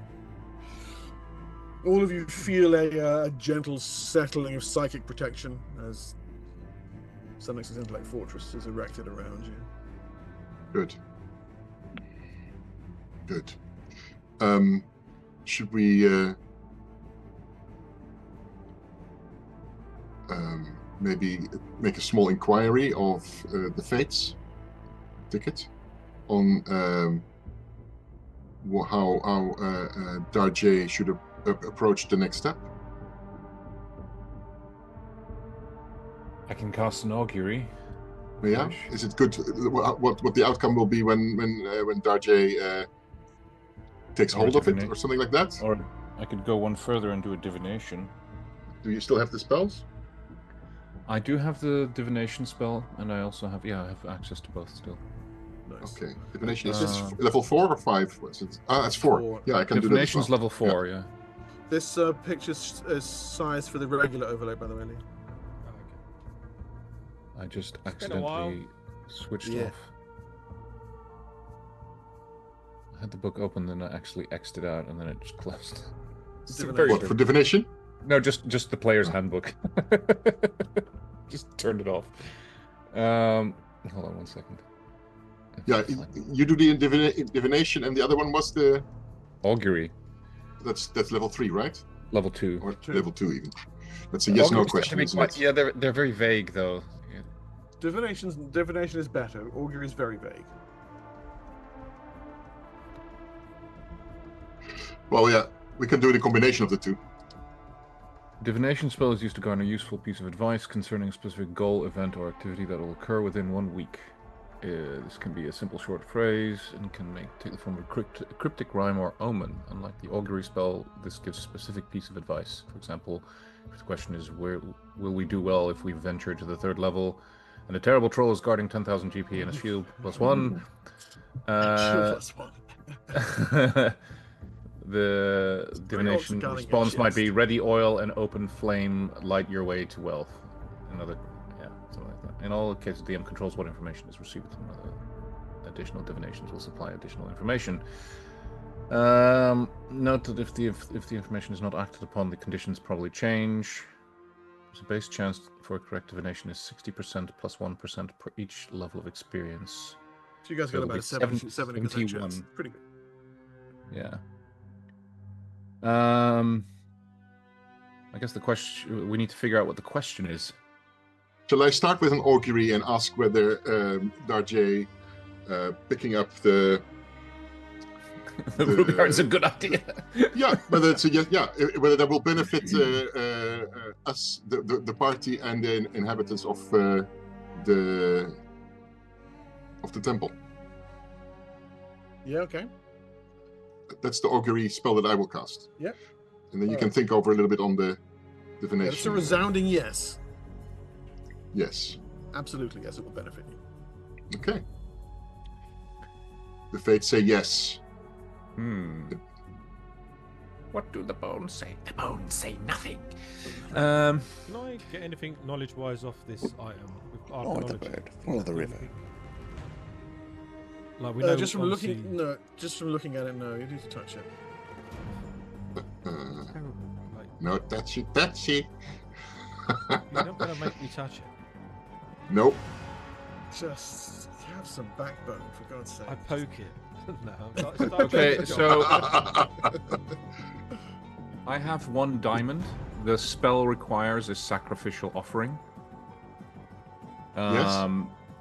Valuable gems, jewelry, or magical items may be required for the sacrifice. So I'm going to offer the diamond. Okay, nice. Outstanding. And I'll lay it down on the ground and do my little ritual circle. And light some incense.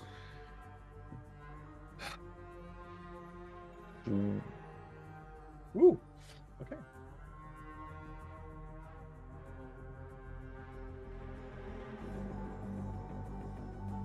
Fire will clear the roads to victory. And yet fire will devour you.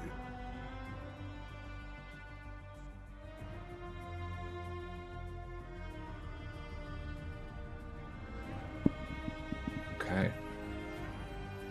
That's it? That's the full extent of the... Yes.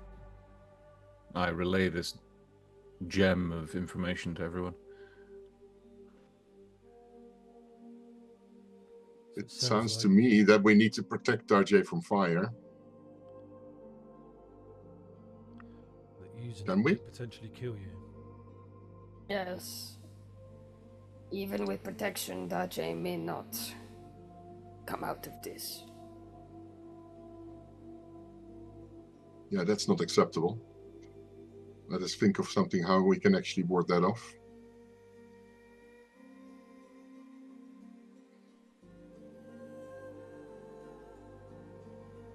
Anyone?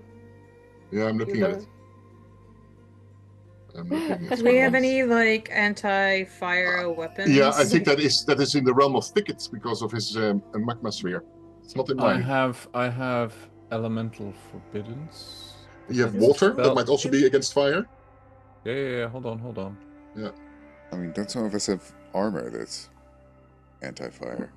Yeah, the dragon skin armor that I'm wearing. It's not anti-fire. So here's okay, yeah. Here's the problem. I have a spell protection from fire 15-foot radius, but it's level 5 spell, and I'm out of 5th level spell slots. Yeah. The most resistant person to fire is actually Scathis, if I think about it. There's the Dracehide armor, and there's the fact that you're a Surin. I'm also from the Magma Flats and all that, Yeah. But do you have the mental capacities? You're not allowed to touch it. The mental capacity is probably the issue here, yeah. Well, I'm just saying, like, we literally just spent the whole hour... we literally just promised the ghost that wouldn't happen, so, yeah. Is there any way you could maybe give Darjay some of the things that give you that power, or is that... Can you give me your skin? You want to give me your skin? The armor that I'm wearing that's much your larger skin. than you? Your my skin. I want your skin. Just flay myself. No, it's fine. Thank I you. can just smuggle Darjay inside of my stomach. The throat pouch. Put him in your pouch. That's what it's for. That's it. Oh, guys, listen, that's it. The throat pouch. It's finally... You're just gonna sit inside of like a... It's been on... Chekhov's gun has been on the wall, and now it's finally coming down. The throat pouch is coming in handy. I mean, as long as you do not swallow Darjay, he does not see the problem with this, actually. Darjay, you are also wearing some of the Dracehide armor, I should I am, yeah. To your slightly I less... have...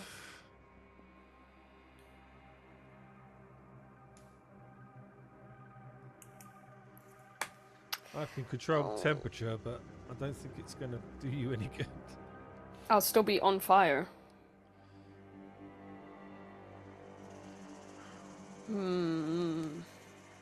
Sorry, I'm trying to scramble. How long have we got until army arrive? You've probably got about 20 minutes to half an hour. Yeah. Time is running out. You need to come up with a decision, and you need to come up with it fast. Yeah.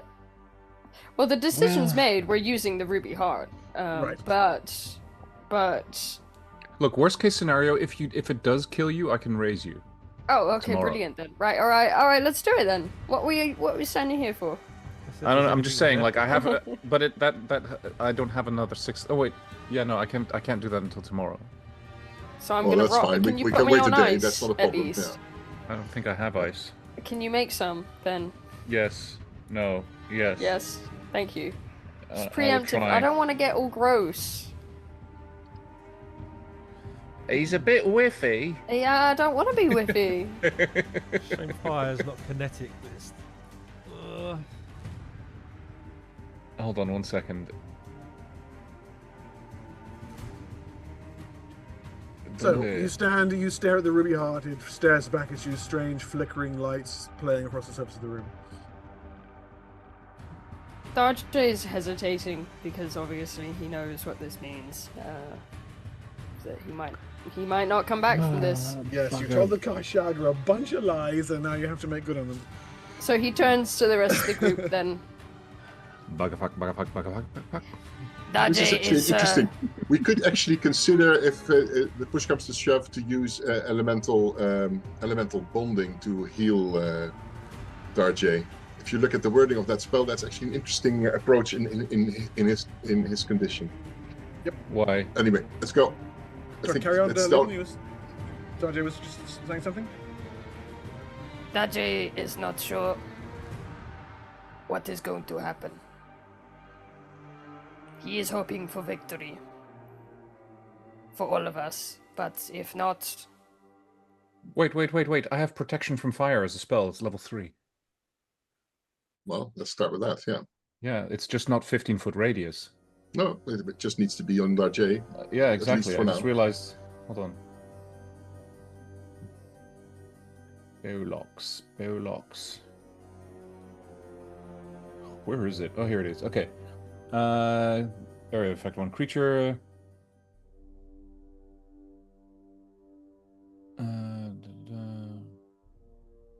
Lasts no longer than 1 turn per caster level. Okay. If the spell is cast on the caster, it confers invulnerability to normal fires. If spell cast on another creature, it gives invulnerability to normal fire, and it gives a bonus of +4 to saving throw die rolls versus fire attacks, and reduces damage sustained from magical fires by 50%. Okay. I can cast that on you, and that lasts 11 turns. So that's... Then you have to recast it, basically. Yeah, and I have plenty of 3rd level spells, so I can keep doing that. You just have to stay near me. Just don't go running off. No, you have to stay near me. I think that's actually more of an issue, I think, yeah. That's what I expect. I just mean, like, we need to stay close to each other if I'm the one putting that on you. You can get on my back. Ride me into battle. I think we're about the same size. I'm not sure. Has this one never heard of a piggyback? You're That is fast. You're very frail. Okay, so you're casting this spell, and then what's happening? The Darjay is going to, I guess if no one's protesting, potentially give his life to save all of you. You're welcome. And he will put his hands on... The fates have said it will be a good thing that you do. Trust in the fates. And the fates... Well, I've dropped an item card in the group chat for the Ruby Heart in Discord. Your hands close around it, and immediately there is an eruption of dark red-black flame comes out of the gem, up Darjay's arms, and engulfs his body entirely. You can feel an intelligence, ancient, powerful, aware. This thing knows it's a weapon. It wants to kill. It wants to burn. That's all it knows. That's how it was made.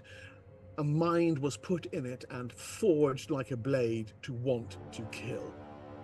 You feel that blade, that same mind, trying to force its way into your own awareness. Now that mind will be your mind. Now that's all your mind will want to do.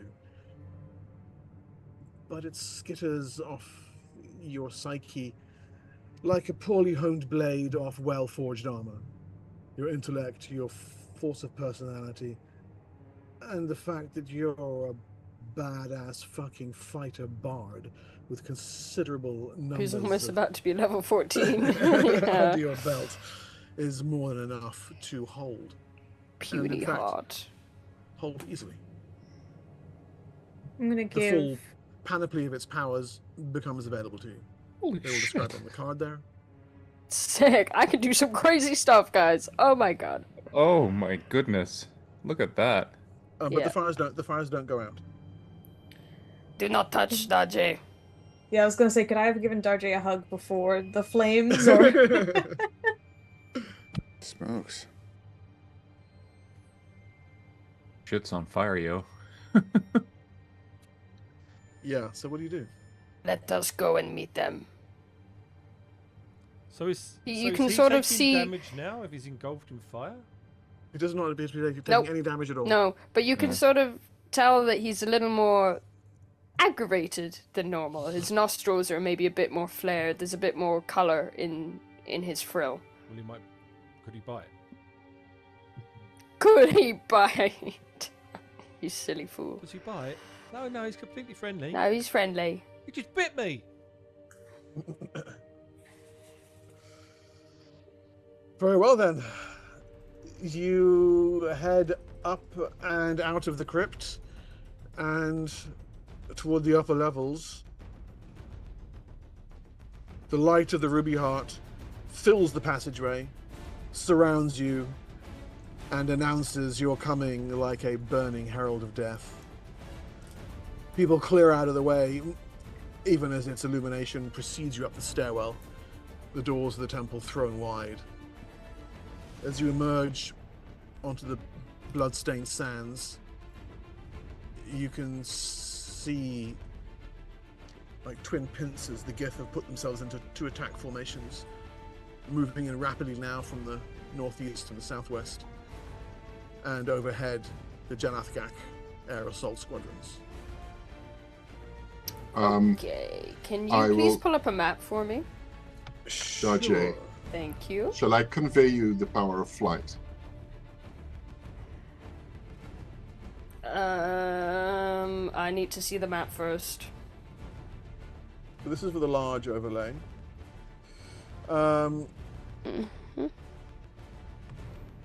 If you zoom that out a little bit, you guys are in the temple in the bottom left. The Gith are approaching in two waves. One from where I'm pinging here, over by the tower. And one from this direction over here. And how big are those squares? So the squares on here are, as we can see, 10 yards per square. Okay. The ruby heart itself you've already written begins to the portray. card in feet. What? Yeah, the cards in feet. Yeah, they'll be within range very shortly. Okay. It's 1/3 in terms of yards. Okay. You can already see. It's almost like it's showing you in your mind. Directing toward, for example, Airborne Squadron 1, 2, 3. You can actually see how a fireball placed at that point between 3 would take out the 2 of them and critically injure the 3rd. Mm-hmm. You can see how a wall of fire placed in that point would catch the oncoming charge of the northwestern group immediately.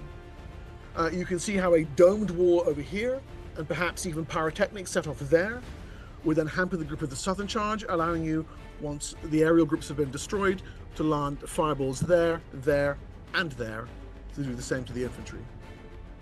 You can feel the malignant satisfaction of the thing within your mind, making it clear to you the gith aren't even going to get within striking distance of your stockade. This isn't going to be a battle.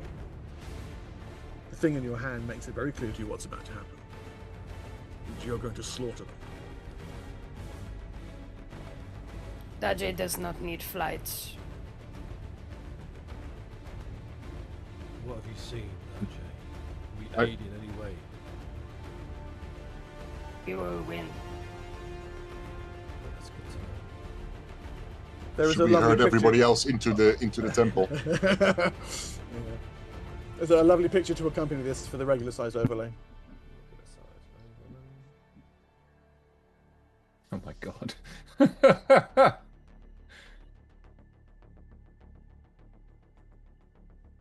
That's charming. See, my gith drawing isn't that bad. That's what it looks like.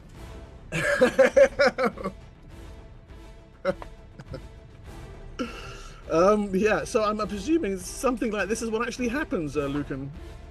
Pretty much. You basically just described what I wanted to do. It's just stand there and, like, Homelander destroy everybody, basically. Yeah.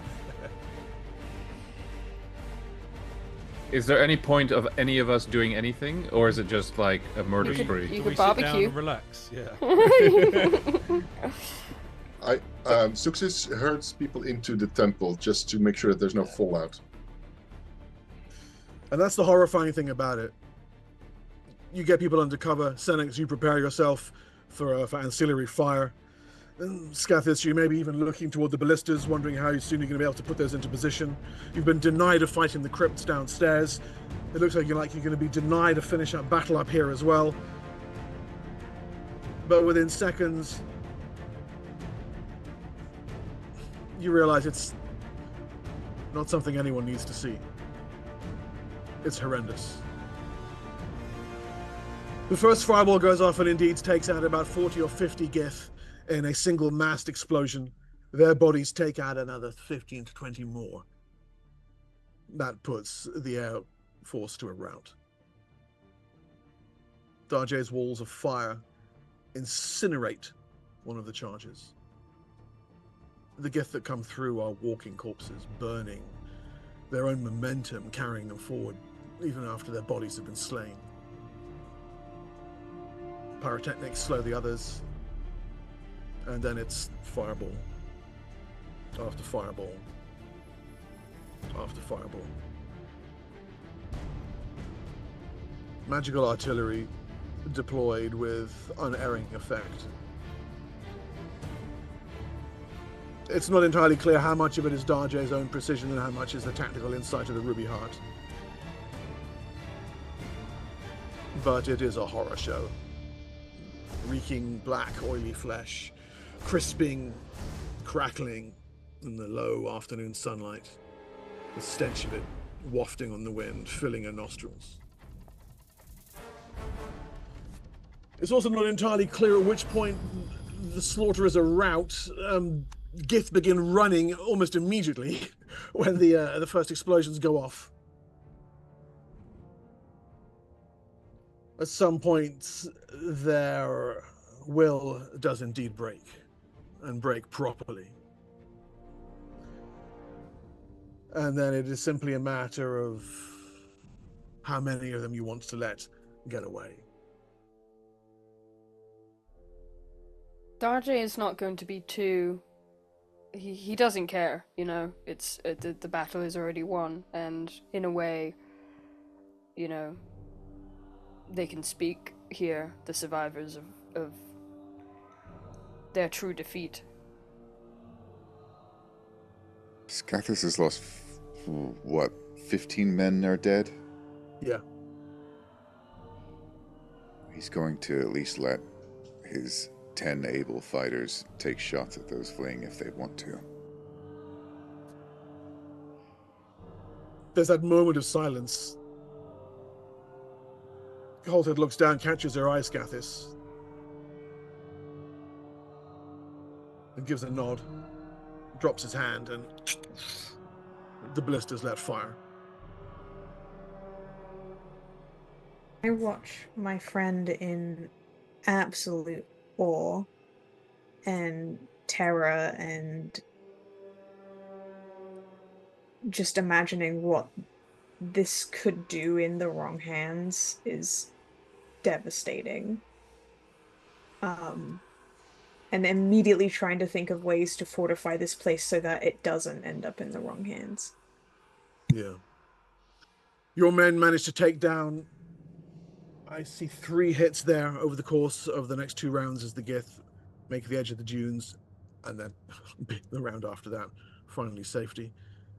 The blister bolts carve unerring paths through the ranks of fleeing gith, and the rousing cries go up from the 10 managing the ballista bolts, managing the ballistas. Holtet calls out the hits as they happen, but there's something hollow in his voice.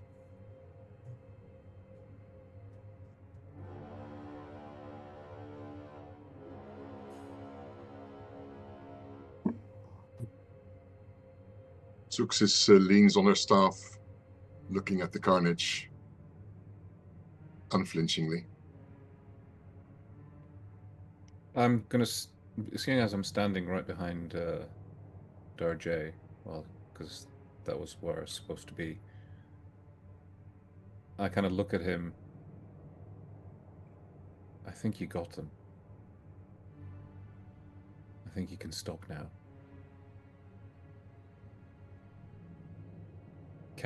Can you stop? Darjay will stop if you can. Stop what, sorry? The burning and the flaming and the whatnots. Okay, you pull the energies back into you. The flames still ripple around your body. There is still energy left. It will replenish with the dawn. Still enough for 1 or 2 discharges. You can see numerous targets. Sorry, no, that's Thicket. That's Scathis. That's Siora. That's Zuxis. Don't call them targets. Darjay has done what he asked for. It is over now. You will listen to him. And he's saying this out loud, of course.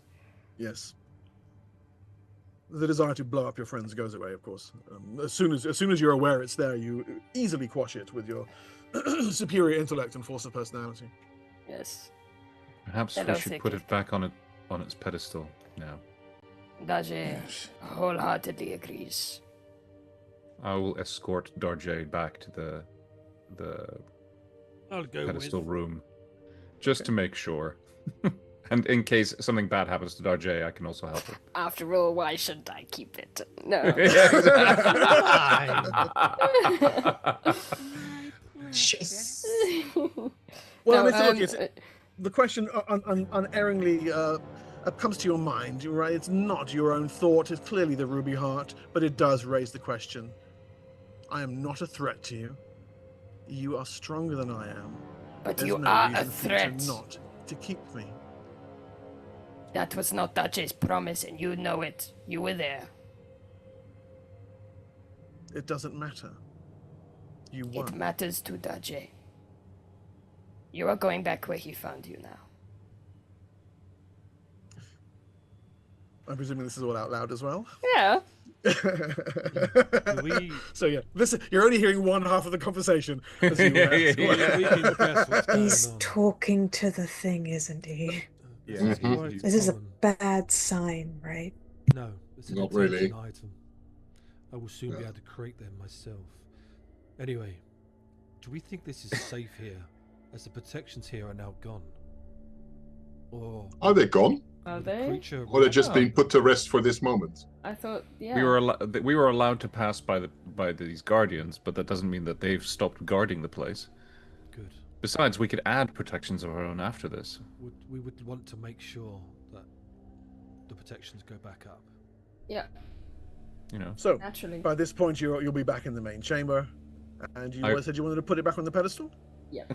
Yeah, Dasha, can I get a saving throw against spells from you, please? Of course you can. I'm surprised I didn't get one when I picked it up for the first time. No need then. Of course not. Oh, there's a pass. Okay, yes. The flames go out, and that unerring sense of desire to burn goes away from your head. Yeah, he shakes it off. Does he stop being, engulfed in flame? He does, yes, sorry, I said that the flames go out, yes. Sorry, yes, okay. I'll take it. I would never, ever explode you. Well, good. That is good news. Daji agrees. It is good news. I will. Okay, let us go. Yes. Let's leave this place and close the door behind us. Okay, so you pull the protection goes back up. You pull the door shut behind you, and indeed, as that inner doorway closes, you see shadows seep out of the wall, filling the passageways beyond with blackness. Nice. So some kind of ward has been reinstated. As for the main doors, no, they were broken open by Scathis, but you can put them to. The latch doesn't shut properly, but they are pulled over. Can we not make these one stone wall? You have meld stone. I have stone shape, yes. You could use stone shape to nicely to seal up the outer passageway as well if you wanted to, yes. So it's not accessible anymore at all. Before we leave the Guardian's chamber, I pat him on the arm. We put it back for you. Not that you can hear me. If the Knight Protector Valax of Tarlon hears you, it does not respond. Yeah. And wander out. Tuxis thinks about what would be how would an earth elemental set to a task to further guard this place,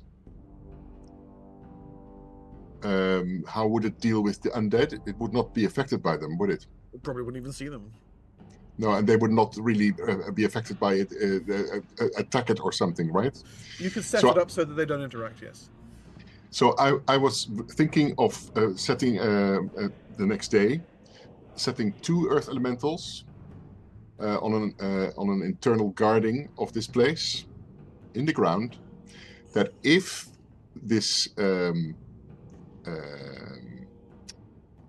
guardian gets bypassed and they come for the gem, that they take the ruby heart and sink with it into the ground 2 kilometers down in. Okay. Yeah. As a further protection on top of what they have. Yeah. And that is how he unwittingly created Zorthax, the fire elemental. Zorthax, the elemental. Elemental annihilator of Darkseid. Yeah. As we're, obviously after he's done that and we're leaving, I'm going to kinetic blast the ceilings and stuff to have it all collapse. Which ceilings? The corridors leading up to it. Yeah, gotcha. Okay. I do my best to obviously try to collapse. One blast after the other. Yes, you put it in the right place, and some of those the stone beams collapse. The earth above cascades in. There is a rush of stone, broken masonry, toppling boulders, and then the hiss of sand filling in the gaps. Good job. As we're leaving, I'm like, do we think these other items are under protection? I don't think they are. Whose are these? Yeah. I think the only Do not touch that. Who does this stuff belong to? Good question. I will leave you to ponder that while we take a break. I think we've had a good couple of hours. Oh, that's a good one. Yeah. Oh, Right, fucking guys, hell. back to It's been that long. Yes, Oh my god. Perhaps in part 2 we can give Scathers something to stab. Poor guy's not been able to kill Oh, anything all fucking please, session. yeah. I know. I've been trying so hard. I'm so sorry. Zuxis tried really hard, but then I really did, actually. I don't think that would have gone well. I almost pushed you forward. You volunteered. Instigator. Me. You certainly did. Yeah. Right, guys, we're going to go to a quick break. Should be back in about 4 months, and we'll see. We'll see you guys after the break. We'll be right back.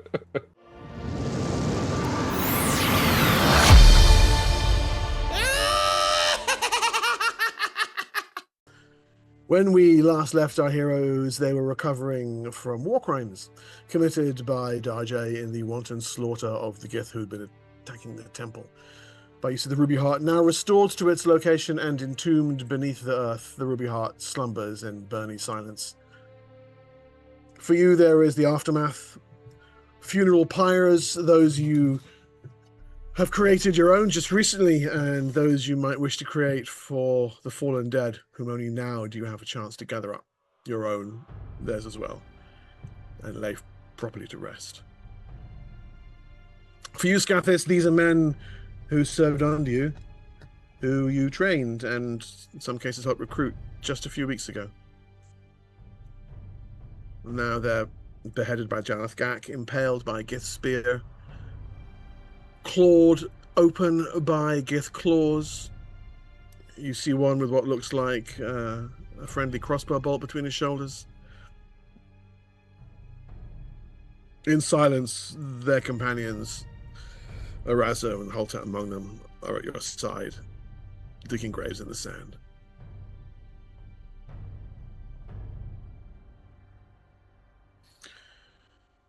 Tell me we're going to get to kill some of them, Arazo says.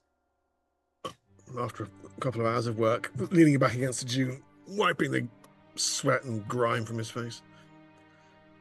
We let how many run away? Tell me we're going to get to kill some of them. Kill as many as you want if it makes you feel any better. What an ugly business this has been.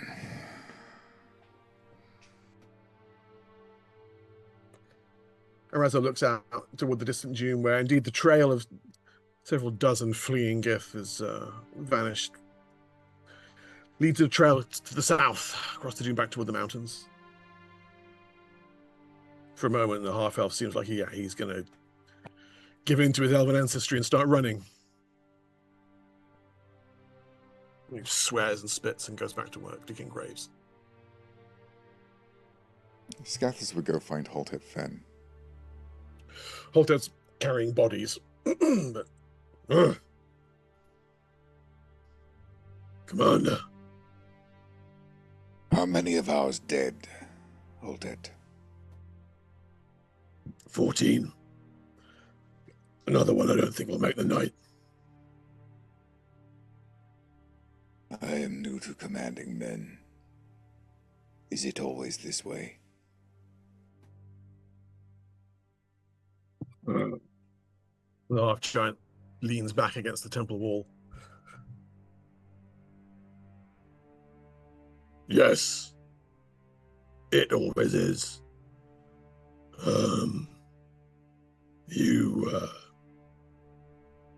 You won't be.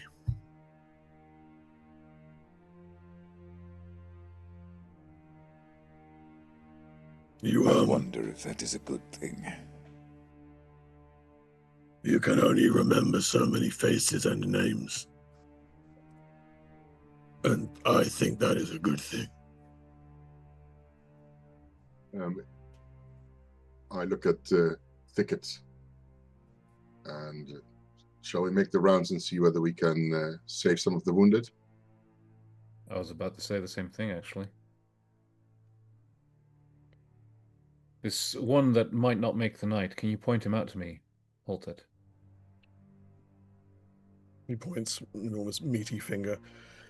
You've seen the effects of Janath Gak poison before. This guy didn't get a big enough dose to kill him outright, but that's what's going to finish him. Liaza's kind of sitting at his head. The head's on her knees. She's got a cool compress over his brow.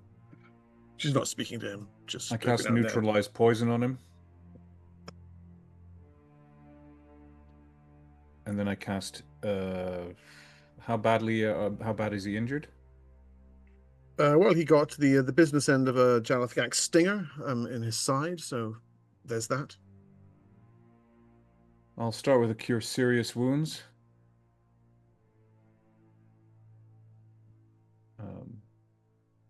That's enough. The weird blotchiness leaves his face first, his breathing calms down, and then while he's still trying to guess whether this is a lull or the venom is actually gone, your hand is at his side and the whole seals like wax smoothed over by a warm thumb. I join Thicket in doing the rounds of all the wounded. And just move on to the next. Before I leave, I place a hand on his chest and I say, "Blessings of the land upon you," and move on.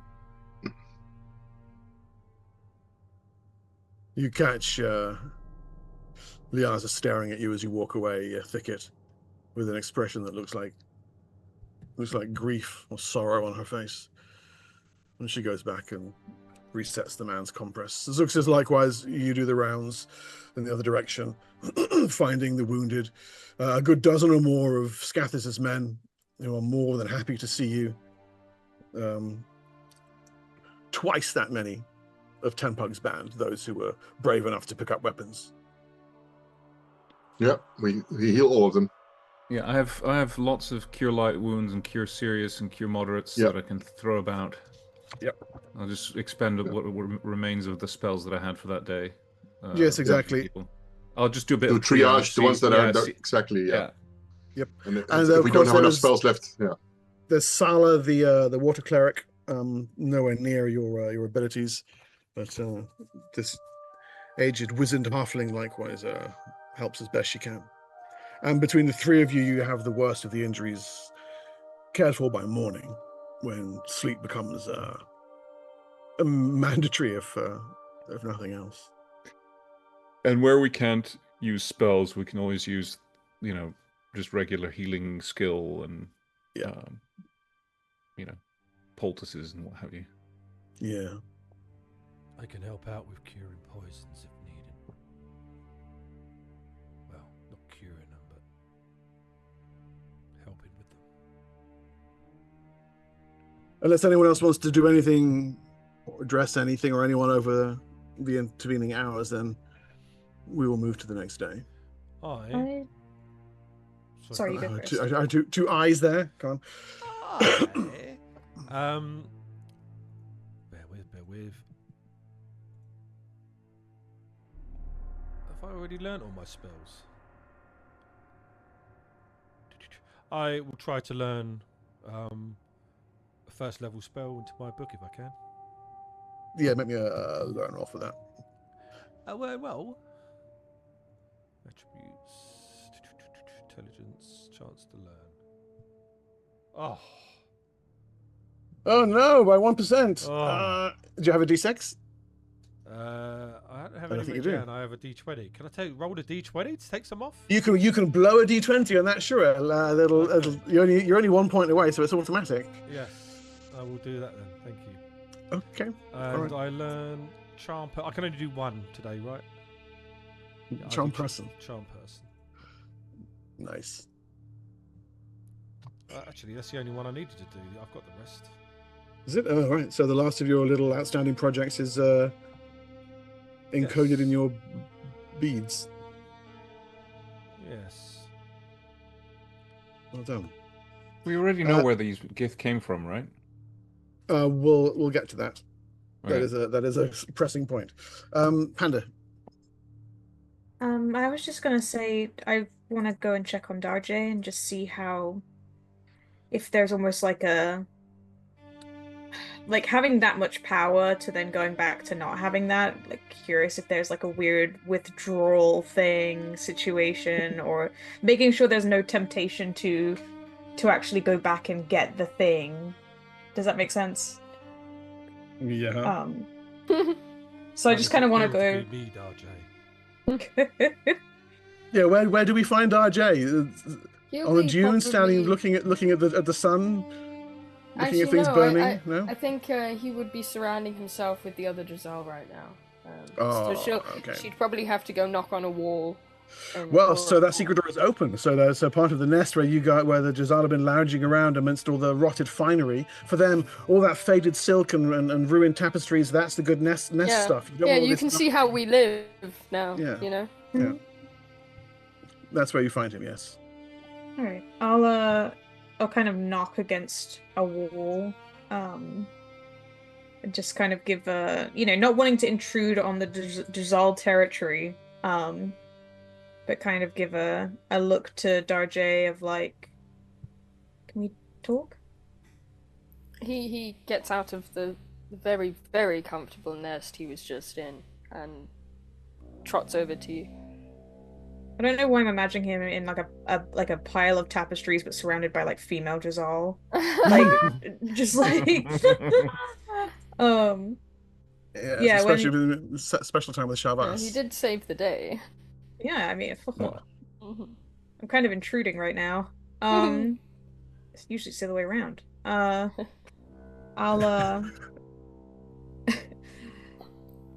just wanted to quickly check on how you're doing. You know, you did a lot today, and I guess I just want to make sure there's no residual issues. If you're all right, I'm trying to care. I'm trying to be nice. Dajay sees that you are trying. He appreciates. He is surprisingly okay.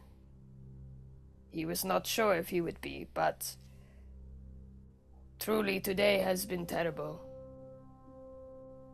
Dajay could have not done it if you were not by his side. The others too, but you especially. You were part of the reason why we had the knight change his mind.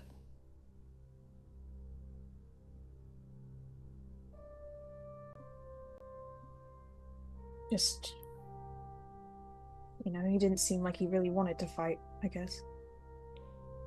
There was a certain reluctance. Dajay agrees.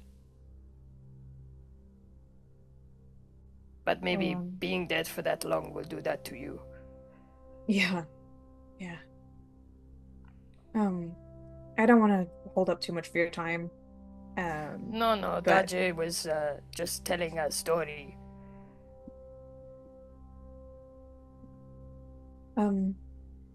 Whenever you're done, if, I don't know if you're staying in there tonight, but if you want to have a drink or something, I know it's not, I guess it's somewhat celebration, but not quite either. But yeah, the invitation's there if you wanted to. This is acceptable. Alright, well, finish your story, and thanks again. You really saved all of our asses. That I knows. And he trots back in. Dajay, tell us more about how you killed all those fire drakes beneath Custanel. Oh, it was so fucking crazy. Dajay, show me the dance. I want to see. Well, it goes a little something like this.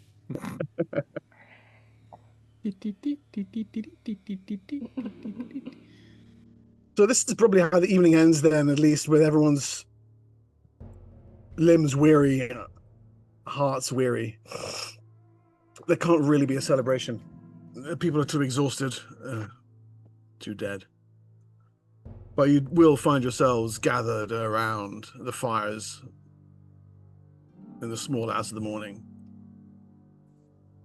Broy or scuppernong or Asticlian wine being passed around. And a Tenpug voices a question that has been on all of your minds, if not your lips already. Where did they come from? And Arazo asks his question for the second time. We're gonna go and kill more of them, right? That's met with a murmur, a laugh, expressions of horror, a whole mix of emotions. I feel like we did quite a good job of killing most of them. But then we should go back and get the thing and bring it out again, and we'll go after them and finish the job. That is not how that thing works. You are welcome to try yourself, of course. Yeah, maybe I will. Yes, maybe you will. He actually managed to sit this far up before Holtec without saying anything, just goes boomf. Pushes him back down in his seat. Well, I mean, metaphorically speaking, of course. And Razvo lapses into a bruised silence.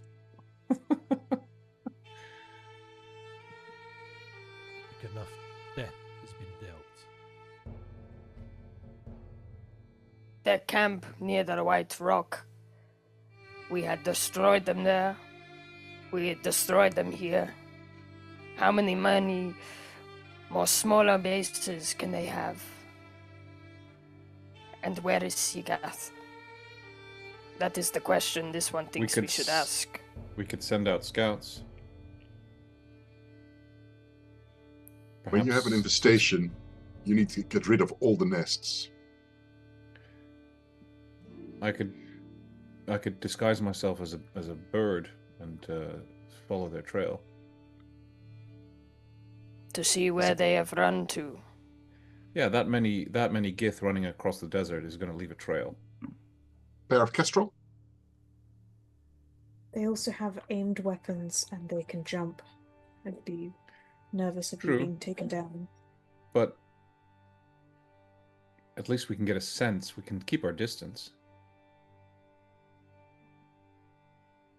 Yeah, we could do as a pair of kestrel. That won't be at all suspicious. To be fair, the last time I did this, they did detect me and they did try to shoot me. So perhaps going in a pair is safer. Yeah, but you killed the guy who did that, though. Yes. There's another question. But doesn't mean that that it can't be done. Is what I'm trying to say. I also know why he spotted you. Why? People of certain intelligence could see straight through invisibility, which I had placed upon you. So that was my mistake. Tempug slaps you in the arm with his one good arm. Senex. No, the big lizard. What other question? The what? He said there was another question. The mount that I have stolen. Can this be used for infiltration? The Galathgak? That is a good point. Pack animals are often... But it is one of theirs. It is, It can lead us back to the place. Suspicious also. I can actually turn into one of those. From the ground, you cannot see who is flying it. It could be like a homing wasp, says one of Scathis' men. Mm-hmm. Acceptable. Precisely. If I turned into one of them, could I speak to it? That's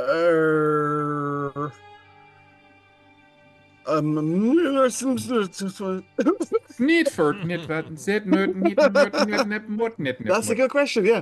I don't know. Or I could just cast Speak with Animals. I mean, yeah, I was going to say yes, but that's the obvious answer. Of course, you can just cast your spell, but this is a good point, given that we're going to be doing this a lot more. And that's a level 4 spell. But changing into an animal doesn't... so you can, from brief speech, from 7th level, you can do it anyway, just as a 7th level druid. So your shape change doesn't grant you this ability, but you don't need it because from 3 levels earlier, you could speak with all animals everywhere anyway. Yes, but I gave up some abilities. Well, then you can't. Hold on. Don't get ahead of yourself. I'm going to get ahead of myself if I want. I'm the DM. Imagine giving that up. No, I gave up plant speech. No, you've got greater beast speech. I see it here. Yeah. I do, yes, I do. Yeah, well done you. Why would you not want to speak to plants? They're so intelligent. What could plants possibly have to share? You're a plant. Okay, that was below the belt. Besides, I have the spell Speak with Plants, so I can still do it. I just need to use a spell to do it.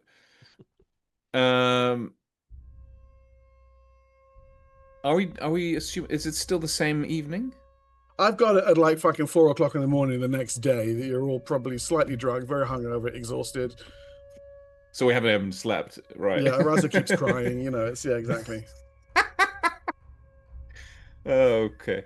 Well, I've used up all my. I said I used up all my spells healing everyone, so I'll have to wait till the next day to do anything like that. But I'm pretty sure I heard the DM said that it had been like it was the next day already, right? Oh, okay.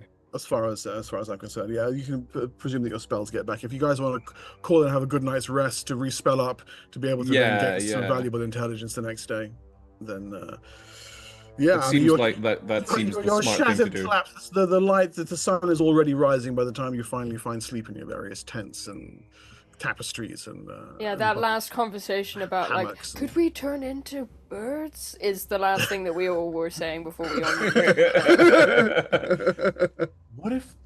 what if we just flew? I'm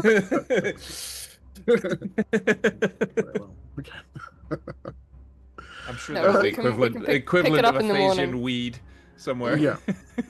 So Claire heads in the morning, breakfast made by Tempug's band.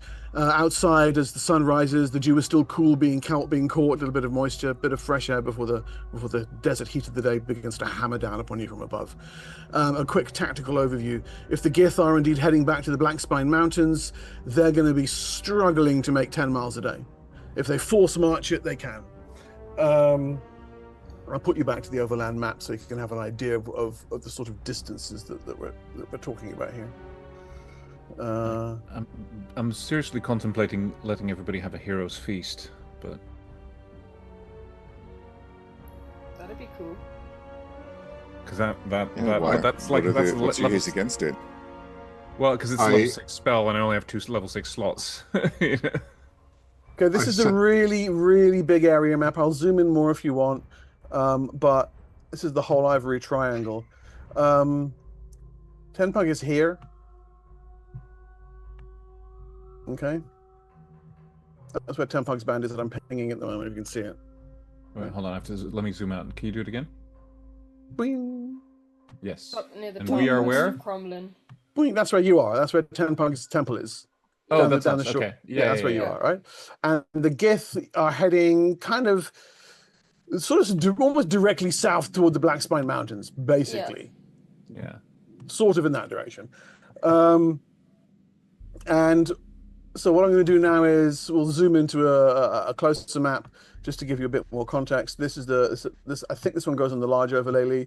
This is the Gustenal area itself, and on this one here, this is. I think we saw this one already today. You can see Tenpug's back. Outpost 3 is where we had our first session, right? That's where the first session, first session took place. Yeah, and the Gith are sort of going in that direction, actually, sort of. And there was you met a bunch of Gith down there at the very we first. So there probably is a nest not far from there, if truth be told. Remind me again what the Red Tower is. Is that where we had that battle? The Red Tower is, you don't know who made it, but it's where you fought Karadao, the renegade Elan, who'd got on the Rod of the Dead Mind and had drawn the Gith and the Elves together and was making them attack Outpost 3 to get the other part of the Rod of the Dead Mind that was buried inside it. He was a renegade Elan from the Order who'd kind of gone off on his own after your high-level characters killed Pharistes. Right. Yeah. The Red Tower had an interesting engraving showing 2 dragons facing each other and a bunch of Sorcerer Kings standing around them. Back in session 2, I think it was. Yep. Yes. Yeah. So anyway, that's the big picture. Counting of long years ago. Yeah. Tenpug said, "Look, sleep hasn't chased the question from my mind. I don't know that they won't be back for that thing, and I don't know where they're from, and I really would like to. But we're gonna figure it out. We're gonna figure it out. Yeah, we're gonna scout. This is me asking you for help. First thing I'm gonna do. I can try and speak with the Jalath Gak thing that you captured, and ask it where home is. Oh, Scathis' mount. Yeah. Right. Yeah. Yeah. Cool. I'll cast Speak with Animals. Okay. You don't have to cast it. You can just do it because you're a druid. Oh no, that's right. Yes, and I wander over to it, and I don't know. Is it tethered? Dead? I don't even know what condition it's in. It's kind of settled itself. It's made like not so much a burrow, but like a hollow in the sand, and in the shadow of the stockade wall. It's settled itself down in there and has gathered the bodies of 3 of the gith that it was eating together under its the front of its hollow, and it's kind of every now and then it eats some of those. And someone put some water near it early on, and it's been drinking that. Okay. So it's a carnivore. That's absolutely fantastic. All right, The thing looks up. It catches your posture, your body language, and immediately his head comes up, and it's aware that there's communication going on here. Yeah. I'm not exactly sure how this druidic ability works, but I'm assuming that I can. You're aware of a pheromonal scent of confusion. It wants to know what you want. It doesn't think it wants to eat you, and it's not sure what other category you should fit into. I try and convey the query, where is home, to it. Okay. There is a place that is held captive. Things come out of the ground, and it has to do what they say. It goes back there because they have its eggs. Things like this? I point at the gith. Yes. It bites one in the face. So it's being held, it's being blackmailed. That's interesting.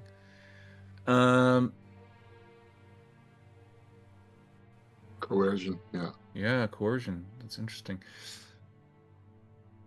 Are all Jalath Gak, like yourself, being held this way, being coerced this way? By them?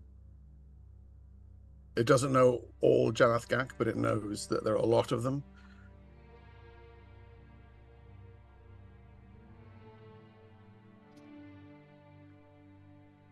I ask it, like pointing at the horizon, where is home? Which direction is that nest? Okay, it gives off a complex series of electromagnetic and electrochemical signals. It serves as a GPS. I assume I understand what those mean. Yes, you do. Yeah. Okay. I'm like, yeah, okay. I didn't know I could know this. Yes. Okay, so I have a good direction. Up into a satellite, and it's yeah. Give it a second. It's going into space. Yeah. So I'm listening in on this, right? Yeah. I will see if I can get a sense of, like, triangulate where that is, based on my previous scouting that I did, and yeah, you can actually, and you realize that you passed it by on the way here. Yeah. Say that again. You passed it by on the way here, a Nibonese mine. Oh my god, with the Nibonese royal sigil and all that. There's it's on this map. It would be somewhere about here. We did pass it, yes. There's a side road that leads off to it. You have just passed it by on your way up. Nothing. It wasn't significant or anything, but when you triangulate the location, that's where it is. That's where it's talking about. Okay, I pass this on to everybody, including Tempug. I think the Jalath Gak seems to know where its nest is. It's being coerced into helping the gith because they are holding its eggs hostage. And it's at the Nibonese mine that we passed. Well, the better option is to strike early. While they're still injured, yeah. Don't give them a chance to recuperate, because they'll be force marching their way there. If we can somehow get there first. Do I know where this is? Yeah, it's in the Black Spine Mountains on the approach. The silt kind of highway that you follow out toward Cromlin has a side track that leads off in that direction. I could quickly go and look. It would only take a moment. Quickly take a look at what? Sorry. The location. How? With my mind. Oh. There is no way they could notice you doing this. I look up to the sky. Is it... Are we during the day or night? I can't remember. This is the morning. Are there still shadows? Yes, the sun is out. There are shadows. Yes. What are you getting at? I feel there was hidden information you're trying to access here. No, never. The sun rises in the east, correct? On Athos? Yes. Okay, so if the sun rises in the east, then the Nibonese mine is on the western slope of that mountain range, so it will still be in shadow this early in the morning. I could go invisibly and be back in 5 minutes.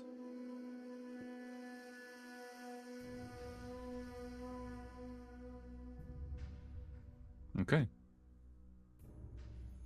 Do your thing. Okay.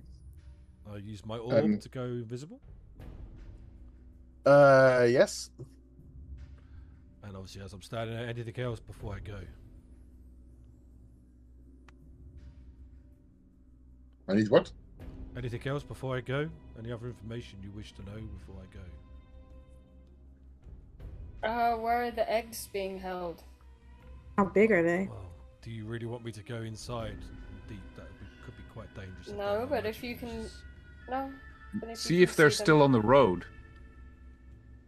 I mean, are you gonna instantly appear there in your mind, or are you going to sort of fly over the intervening land? Right. Yeah. See if you can spot their retreating army coming towards the thing, because I can't imagine they would have made that distance in one night. I look out in the distance, Mark. What sort of like, we know the direction. Is there a mountain, like a high up mountain or something? Well, the Black Spine Mountains for you are at this distance of 12 miles or more, a little more than a blur. You can make out them as something on the horizon, that there's mountains there, but they're not close enough at that distance for you to make out details now. No. I don't need to see where I'm going, but like, my idea is, can I get to high up and look down? Are you talking about teleport? Yes. Okay, good. Yes, you can use teleport to land somewhere in the sky, if that's what you're asking me. Yeah, I want to sort of like appear on the mountainside. Okay, then you have to make a roll. I don't. No, I don't. It's stupid rules. I think you'll find I don't. But obviously, I don't know where I'm going completely, so I will do body equilibrium before I go, and then I dimension walk. Dimension walk, nice. Okay, cool. Let me do some rolls for you. Body equilibrium, which works. Dimensional walk, which also works. Okay, cool. There is the sudden phase of psychic energy, and Senex vanishes. Senex, you are immediately engulfed in a featureless, inky grayness. No sign of where you are or where you are going. Yep. Only instinct guides you now. Make a wisdom check, please.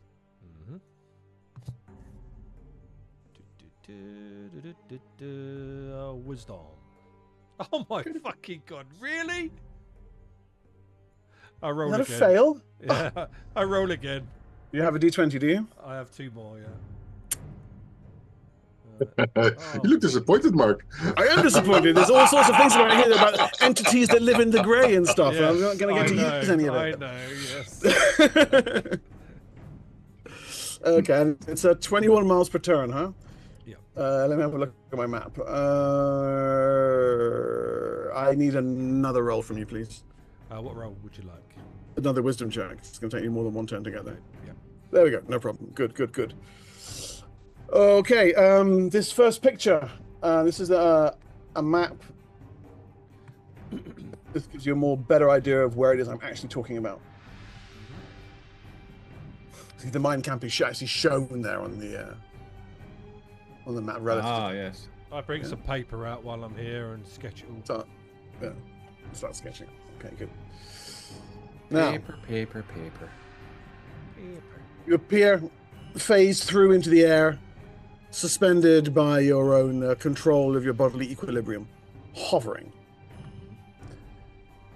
This is the actual layout for the camp itself. Okay. I'm sketching this. A circular stockade with gates, barracks, storehouses, and storerooms. A couple of things that are noteworthy. It's manned by a gith. There's no signs of humans there at all. The area by 12 and 13, you see that large open area? Mm-hmm. There are 2 Jalath Gak grounded there. You can see Gith coming and going out of stairs that lead down into the ground at area 13. The mine entrance itself. Yeah. And because you're high up, you can see what the Gith on the ground can't see. Yep. In a high mountain pass overlooking the camp from up above is a small group of, judging by their clothing, Nibonese Templars. Who are spying on the mine from a hidden vantage point. Or in turn being spied upon. And you've got heightened senses still going, haven't you? Yes. Yep. Yeah, right. So you recognize the leader of them as Belly. She's one of the security Templars from the Temple of Security. Yeah. So are we friends with them? She kept threatening to arrest you, but she's obviously on some kind of mission. It's unlikely it has something to do with you, but she is a Templar from the Bureau of Security. So this is the sort of thing she get assigned to, I suppose. Anyway, that's what you see. Can I head over there? I swim over there. You to the Templars? Yeah. I'm invisible, obviously. Yes, you are invisible. You swim over there. Christ. Okay. I don't have to swim. I could fucking dimension door, but you drift invisibly over to where the Templars are. So we're going to listen in. Listening, yeah, for a bit. Yeah. Okay. Their conversation is they're trying to assess whether it is safe to attack the camp now that the troops are gone. There's an argument about how soon they're going to be back. An argument about how important it is to rescue the prisoners.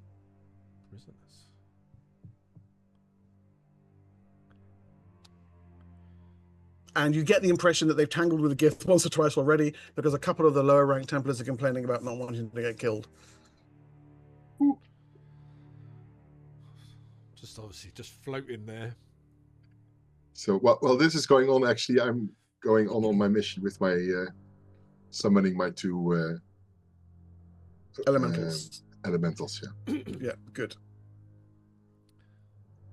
So I listen to them for a bit, and if there's nothing else said, and they're just looking. They're still in observation mode. They haven't started any actual planning yet. And I just speak, obviously. Okay. So, when do you plan to attack? Immediate alarm. Belly snaps a code. There is rapid response. I should have a picture of her somewhere. Does she have a hat? She does have a hat. Of course she has a hat. Is it fancy? Yes. Just saying, it is Dark Sun. Wouldn't be Dark Sun if there wasn't. If she didn't have a hat, no, I know. She's lost her hat. I'm a little upset that I'm forced to admit that I'm struggling to find a picture of Belly, and I could have sworn I had some of her. I don't know where she is. It's quite shocking, actually. Weird. Lots of pictures of zombies and fountains and things, but there's Liaza. Oh, bless. Did she die? Vashkes. I can't remember. No, she didn't die. I didn't give her a picture. That's terrible. Okay, anyway, no, she's the Templar with the big hat. And she gives a snapping command word at the sound of your voice, then cocks her head, and you can see her smile. Senex. Greetings. I become visible, and I'm just sitting on a rock near them. Again. What are you doing here? Well, same thing you're planning to do. Attack them. We've just had to deal with their army. They're on their way back, by the way. Who's we? You know my group of friends.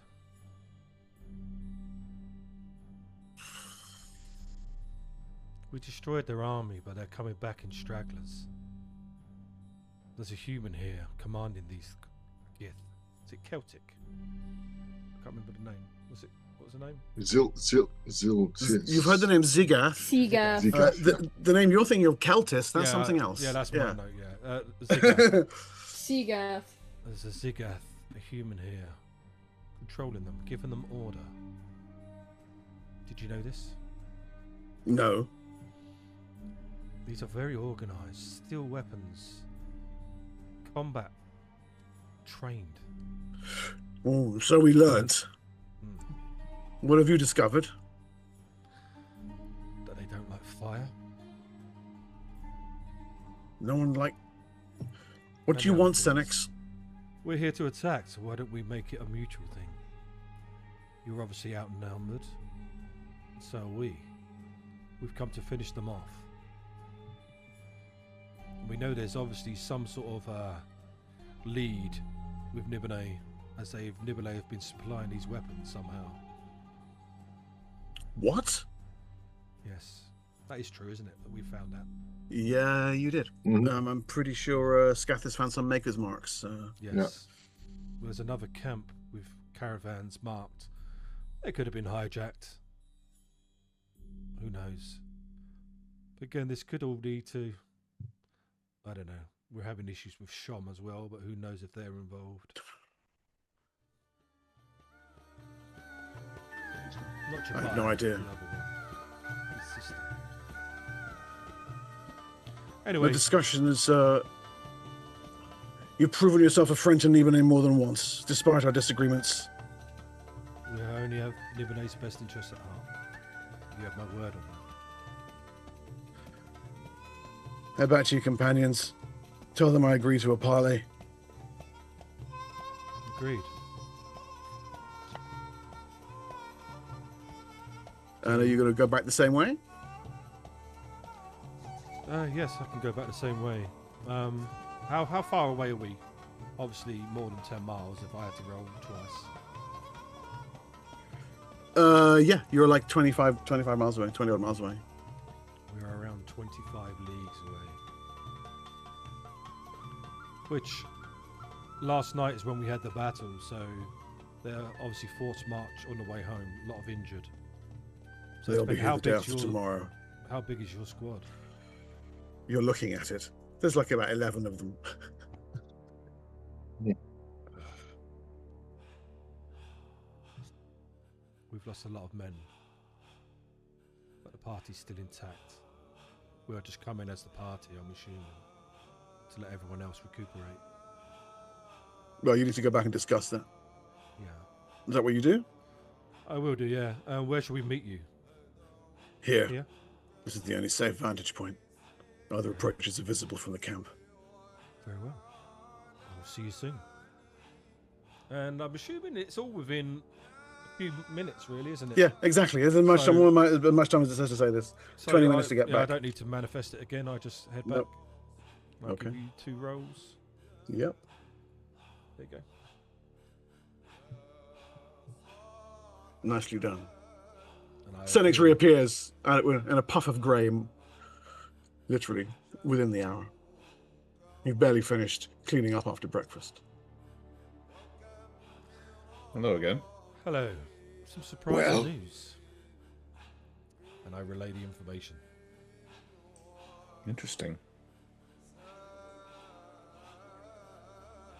So, she is not going to arrest us. Well, we've already been cleared of that. Armful of dishes, Liaz was literally walking past. Did you say belly? Yes. They're planning to attack the gith. There's prisoners inside there. Did she say who the prisoners were? I didn't ask. Then we should coordinate with them. I agree. I did make some plans, and I pull out the maps. This is the entrance to the mine. Some more of your wasp creatures lay here. It's a crude sketch. You can barely make out the details, but it's just enough for you to gain an impression of what he's trying to describe. We can take more of them. I would very much like to bring an air force back to my lord. It might help console him over the loss of so many men. Didn't think it say that they're currently being held against their will. They are. Maybe they're being like to coerced. go back to their own habitat. Maybe it's something that you could offer them.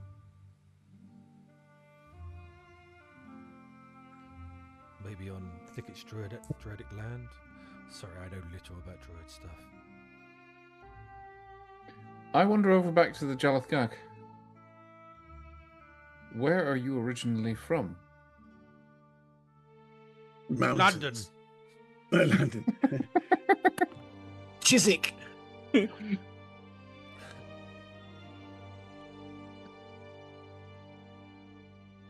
So, what's the actual answer? Mountains. It said mountains. The mountains. I was rudely interrupted. Mountains. And which mountains? Would you, if we free your brethren from captivity and free your eggs from being held by these gith, you would go home? Yes.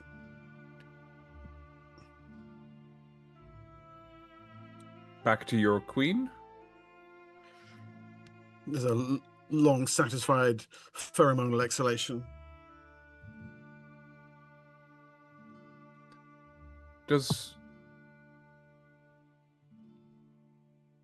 What would tempt your queen and your brood to move to a new home? There's a complex image of lush hunting, places where there are good insects, safe nesting. Do I feel like the area around Nibene where I have my... Certainly but the Beastlands where Suxis calls home, yes. You're well ahead of me. Actually, yeah. Okay. They would be a very good fit for my guarded lands.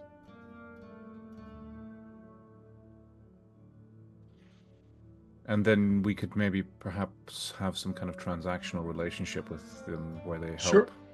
Sure. Air Force, exactly. Yeah. That's awesome. I've never seen Zuxis's guarded lands, have I? No. But I've heard him speak of them. Or not? Yes, she has. Yeah.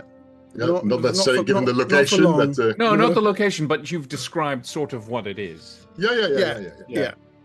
It's a mixed terrain of forest and mountain and badlands. Actually, so there's a couple of hexes where these terrains intersect just north of Nibene. It's quite nice. I call Zuxis over and bring her into this conversation with the Jalathgak, and perhaps we can spend the next, several minutes discussing, negotiating what it would take and what that would involve. It is very simple what it takes. It takes this drone here to introduce us to the Queen. and then there will be negotiation between the Queen. And we have to make offers. Yeah. Yes. Cool. It's an interesting idea. Absolutely. If you think that is something you could sustain with your guarded lands. Absolutely. It would certainly be protective. Mm-hmm. And it is very welcome. It is a guarded lands which focuses on insects. And then Haskell Vorus gets an air force. Yeah. Well, yeah. Okay. I guess the rest of them just hear us going. Occasionally laughing at each other. Yeah. So we may need to leave. It's 25 leagues from here, and up a mountain. I suggest you can turn into you a guys. rock. Yeah, exactly. You guys fly on my back. It's going to be like season 1 all over again. Mm-hmm. Yeah. What was the combination that we came up with that worked? I don't remember what it was. Last time it involved the Kreen just running because he was just as fast. Well, I was going to ask, is it faster to fly, or for me, is it faster to run? I think the Rock has a fly speed of 48 or something ridiculous like that. Yeah, it's very fast. Yeah. All right. Yeah. Are Kestracels as fast, or are the rocks just absurdly fast because they're this big? Yeah, I think the rocks are fast. That would make sense. Yeah. I'm guessing Scathis will fly the insect, maybe. Or we can leave it here for now. Mm-hmm. Or perhaps that would be a good... Yeah. Whatever you think is more prudent, I do not mind. Perhaps let me have a talk with it. Kestrakel's got a fly speed of 24. Janath Gak's got a fly speed of 24. But a rock is... Hello. Thank you. 48. Yeah. Rocks are crazy. Yeah, this is double as fast. So Yeah. twice the speed.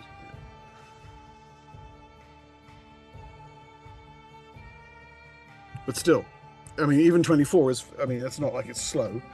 No, but that's a galloping if you're trying to horse. chase after a rock who's just vanishing off into the horizon, that's kind of... Yeah, but the rock doesn't have to fly. The rock can slow down. I mean, you know, yes, you can, this is true. If all three of you fly at fly speed of 24, you'll be there a day ahead of the main army. 2 days ahead, in fact. Let me see. 9... Yeah, you can get there in a day. Like by nightfall, you can be there. You'll have 2 days lead on them. Right. You could get there by nightfall. Go in, murder the entire nest, and clear the place out, and have fortified the whole thing by the time they actually arrive. Yeah, that's a good point. Absolutely. All right, well, sounds like a good idea. There's literally enough time to do it. Yeah. All right, let's do it. Why are we still here?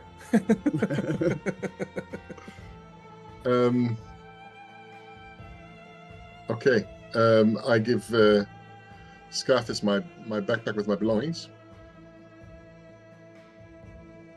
And everybody ready then? Aye. Nadja is ready. Let me quickly have a talk with the Galak Jack. Yeah. Isn't it Jalak? Jalak Gak. Janath Gak. So wait, Scathis going to ride his Janath Gak? Yeah. Right. Think it's going to be a bird. Yeah. Okay. And Suxus is going to be a big bird and carry the other three. Yes. Mm-hmm. Okay. And that's fine because one of the other three doesn't really count. I mean, I could probably fit on Because you're tiny. Scathis' shoulder, right? Yeah. I'm going to. Oh, you want to be? I want to ride with them. I want to ride the lizard. I can also turn into a giant dragonfly and fly at speed 36. Oh, that's pretty cool. Hey. But that's then the wasp. I don't know if the wasp, the wasp will get left behind then. Yeah, so it's kind of pointless. So yeah, I'll just turn into a big kestrakel and flap along.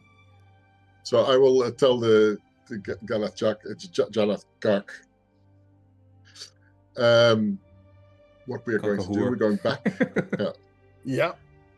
And we're going to free his brethren, and then afterwards free their eggs, and then we're going to meet with ask him to introduce us to the Queen.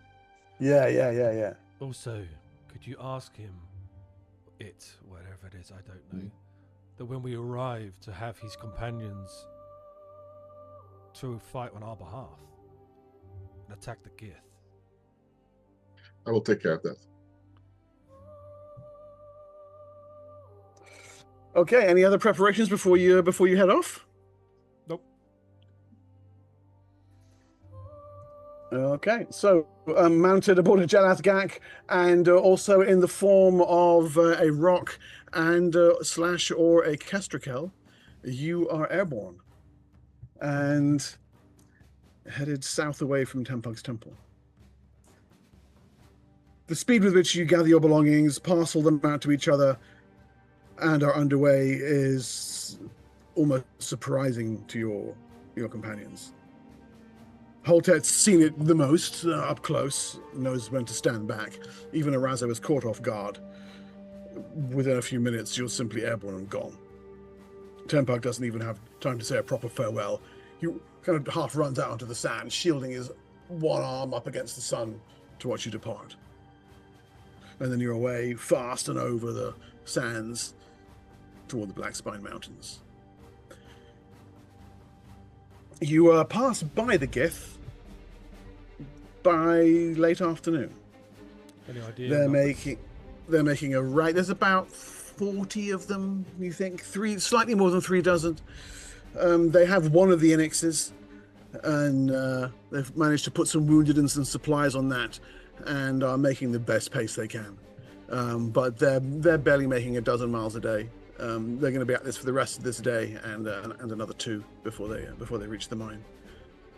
They don't even notice you. You're just tiny dots streaking by high overhead. I'm very sorry to mention this now, but I wanted to actually, before we left, see if there was enough time for me to have made any more explosive bombs, because you said it was 24 hours. If you leave the next morning, there is not. Okay. But there will be inside the hold on. It's 4 hours to make it, and it has to sit for 20 hours. So I don't see why actually you can't have made some in a pot, and it's just sitting. Okay, and it will be ready. But it'll be ready when? by the evening Of tonight. Yes. Okay. You've had enough time to brew it, but not enough time for it to finish bubbling away. Okay. That takes a few more hours, yeah. So you have one on the go, I presume. Then. All right, good. Before long, as the evening lengthens ahead of you, the sun disappears down below the same mountains that you're heading toward, and you come swooping in. Down below, you can see a small campfire, well hidden from the ground, visible from above, that signals the spot of the Templars. We approach it from away from the stronghold. From the mine side. So that they don't see us coming, landing. Yeah, good. Okay. And you drop into position with them, and presumably then make yourselves known in a slightly less demonstrative fashion. Yes, heroic. Yeah, I would presume we transform back into our exactly normal selves out of sight and then wander over to them rather than land in full bird form right in the middle of their camp. The sound of your approach, the boots on stone, is enough to alert them, and some of the younger Templars are surprised to see you there. You immediately so quickly, Senex. So you can see them looking at each other like, the fuck did he? But a sharp bark from Belly calls them to discipline. Good. The saviors of Nibene are here. Are there any injured among them? No. Okay. No. With Templar magic? The injured will have been healed. Okay. Those who aren't with them were too far gone. Right. Belly's eyes flick across all of you, assessing you. Mental note-taking of a Templar of the House of Law. So you've been out here a little longer, from the sounds of it, she says. Good intelligence you managed to gather from what Senex says? Something about a Zigguth and steel weapons that came from Nibide? Mm-hmm. It seems that this is the case, yes. You have proof for this? Well, we've seen it with our own eyes. And we can bring you to the wreckage of the caravan, or what's left of it, and you can see the marks on the boxes. And surely this one can see memories. It's not for my purpose. It's just if there's something I can take back to my husband. Yeah. And I'm presuming we will find much more proof. If there is more gith, down there. Yes, you will find more weapons. Agreed. There is bound to be something we can find there as well. We passed 40 of them on the way here. They should be here within a day or two. I am not so worried about the gith that we passed.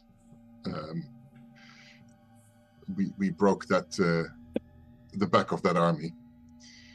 I am more worried what we find down here, because that Zigguth, that must be a formidable opponent to have organized and kept these rebel under his or her control. Do we not to be even know who underestimated. Zigguth is?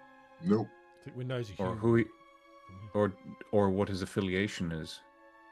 No. Her Nothing. affiliation. We know nothing about them, do we? No, nothing. We know the name. Do we know the race? Nope. I believe Zigguth's been It's confirmed to you as a gith, yeah. human. Oh, I thought it was human. No.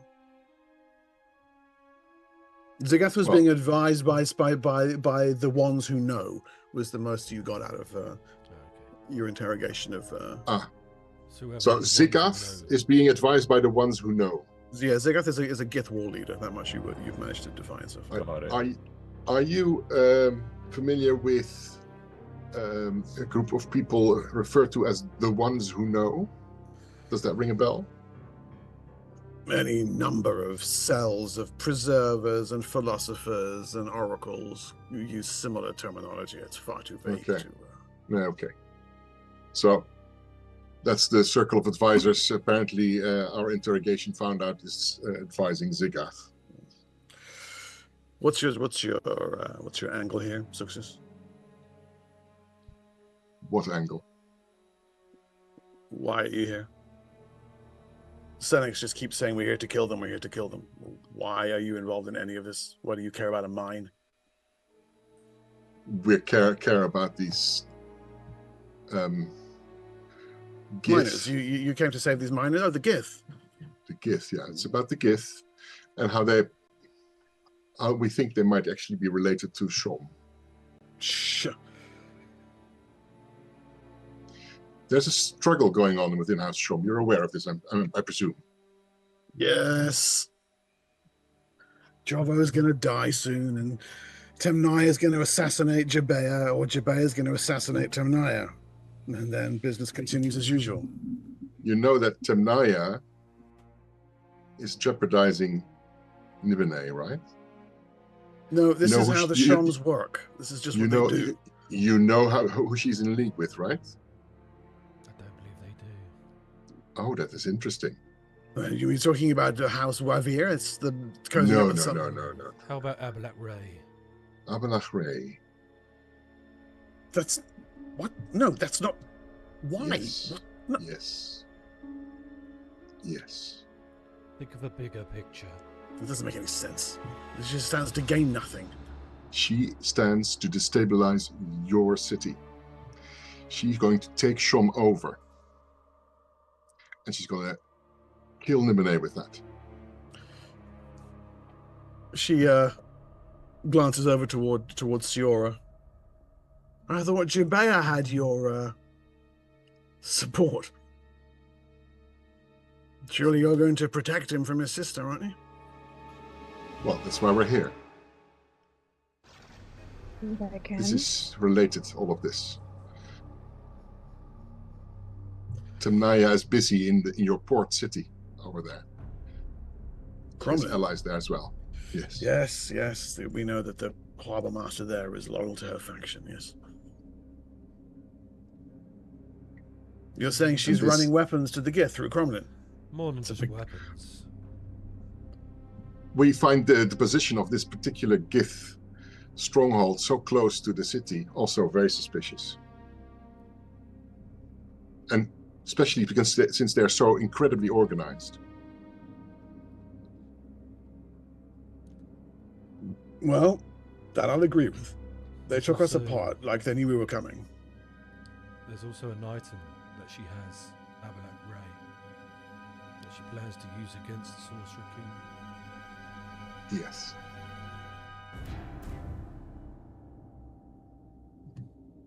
It has a name? Mm-hmm. It does. I can't remember what the name was. What's the name again?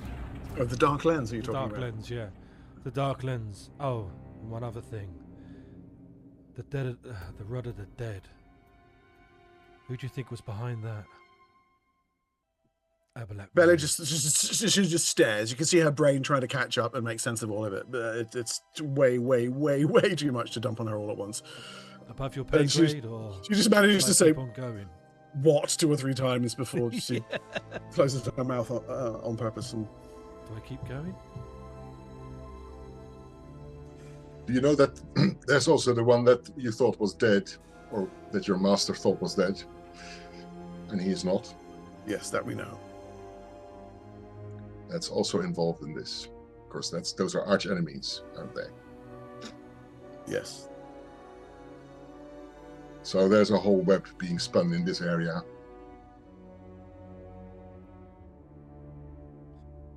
And they're making a big effort to keep you and your husband unawares of all of this. And the only reason why they're doing that is because they don't want you to react, and probably because you are going to be the target of whatever plan they have concocted.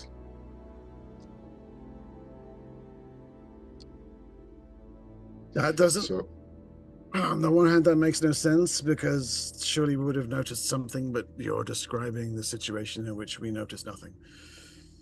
And here we are. Well, they didn't reckon with us, did they? No, we came to investigate why the mines had stopped shipping. Yeah. And we barely got within a mile of the place before the gith appeared out of thin air. Mm-hmm. Similar things happened to us, but we dealt with it.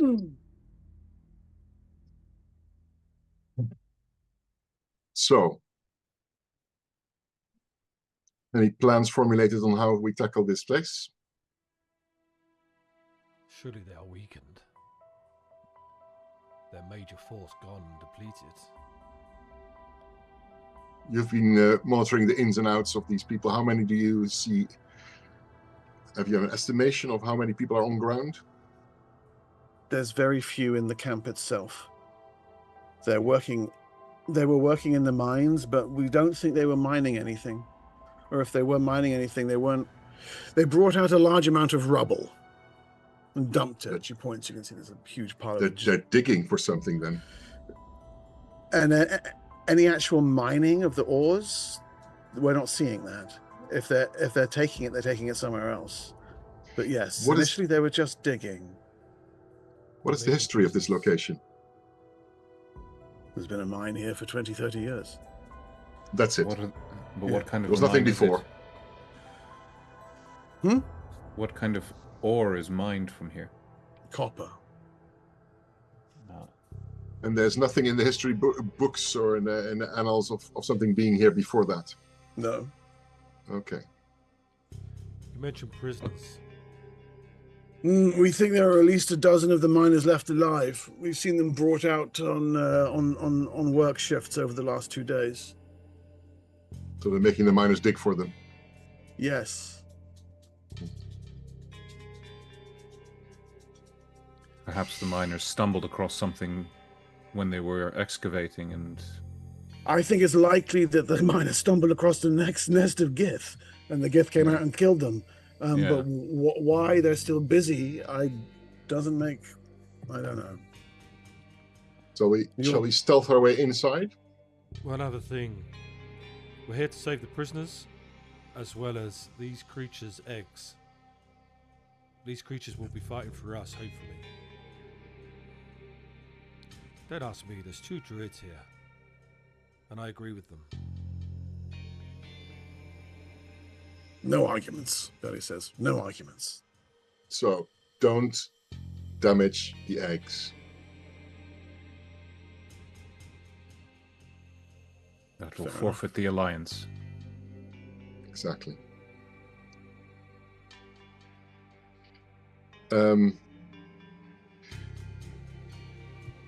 Okay. I think we should stealth in.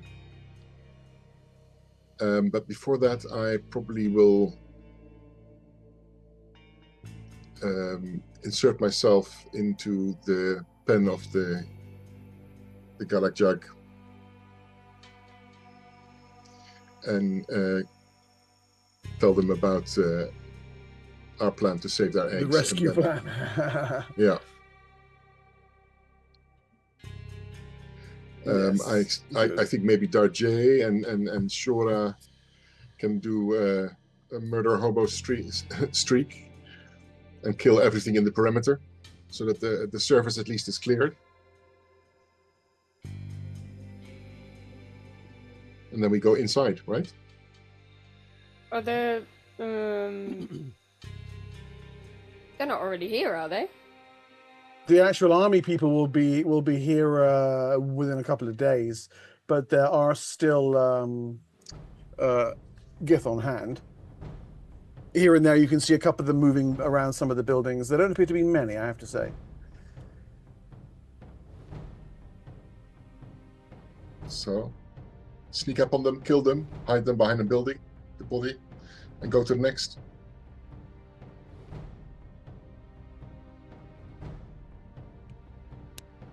Okay.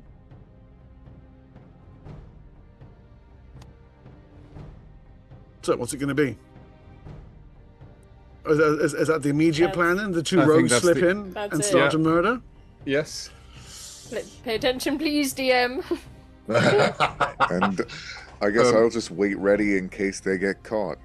In the hope that. We'll scream for you. We know say that Sora part, now. yeah. Okay. With that command, then I suppose, our 2 rogues are in the house and underway. Darjay and Siora, the 2 of you slip down the cliffside and come in through one of the side gates. Yeah. Yeah. I'm hidden in shadows, if that's not understood. Yeah, me also, of course.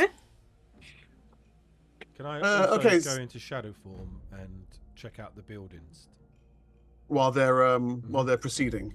Yeah. Yeah. Okay. Shadow form success. Nice. Good. Okay. So out of the various doors and entrances there, which ones are you so where in relation to where we just were, which is the closest? Probably this one here. Whoops, I'm pinging on the wrong thing. I'm trying to ping on Twitch. Yeah, no, that's right. I'm pinging on Twitch. So that's kind of this one? Yeah, here.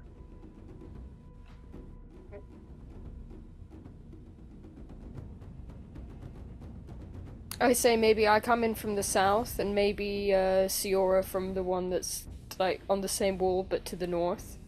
Yeah. And I will go from the south and behind the entrance of the mine to the Galakjag there and hide in shadows and communicate with them. Yeah. Yep. Okay.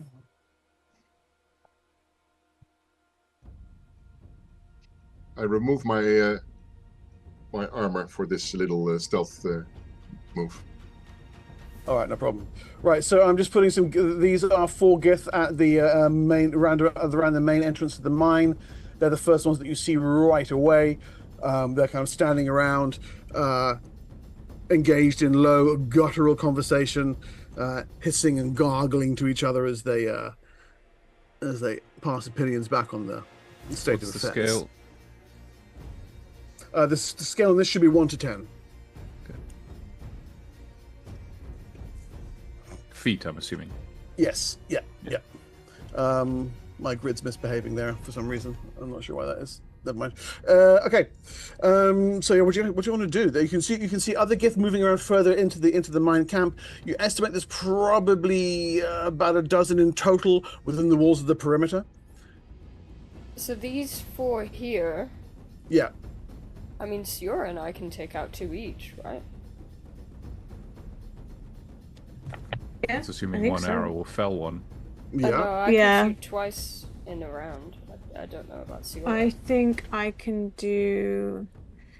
Let me find out. It's been a while. The first one will be a backstab, but I mean, if the second one is strong enough. Yeah, I can do 2 attacks per round. So. Wait, is that 1 backstab, 2 shots, or is that 2 shots, one of them is a backstab? One of them is a backstab, Can you fire 2 rounds, 2 arrows if it's a backstab? Yeah. Only the first one will be a backstab. The first one is a backstab, but if the second one is does enough damage, say it's poisoned, then exactly the alarm won't be raised either way. No, if it's quick enough, no. Yeah. So let's see some attack rolls then. With surprise. Supplies. So where is backstab, short bow, hit, and then 1 normal. Why are they 24 and 17. Okay, so they have armor classes 18. So the first one, the backstab is a hit. The second one misses. So give me backstab damage. Does it still miss if it's one of the +2 flight arrows? That's a hit. Okay. If you're going to shoot with the +2 flight arrows, there'll be a thing for those that you can click on the attack. This one here, right? Yeah, I see it at the very bottom. Sorry. Yeah, exactly. But so those are both hits. So give me a backstab damage with the top one. Okay. And for the same reasons, those are both hits as well. 23 and 11. Okay. So my strongest weapons, the steel sheath ones. That's what it looks like. Their hit points are all linked. I think do them individually. The second arrow will be poisoned with scorpion venom. Okay, nice. Okay, and you, Dajie, is shooting at both arrows at the same person?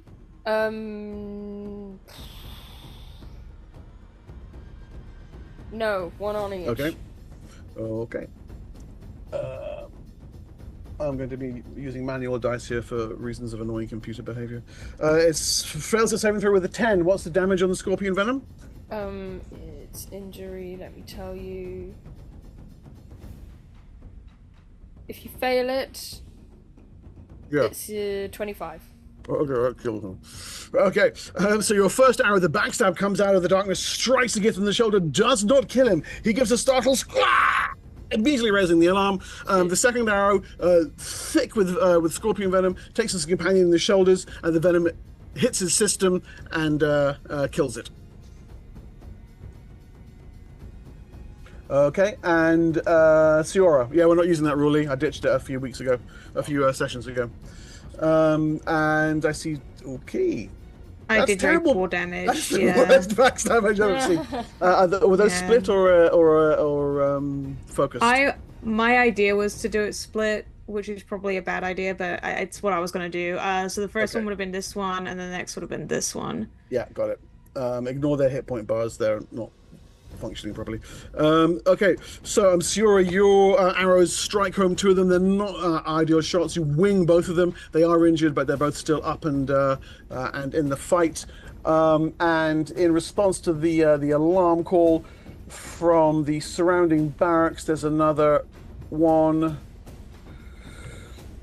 2, 3, 4 come charging out of this little building here, number 9, bursting out and over from this tent here, this sort of command tent. There's a couple of more hefty-looking gith come lumbering out onto the battlefield to see what on earth all the noise is about. At this point, surprise round is over, so I am going to need an initiative roll. I'm just going to roll a straight d10 on my desktop here and add it in, but you guys please... am I in range of the Galak? Yeah, I'm assuming during this time, while this has been going on, you've been having your conversation with them. Okay. They're somewhere here, right? Somewhere there. Yeah, they're there, exactly, yeah. Yeah. Let me get into the right spot.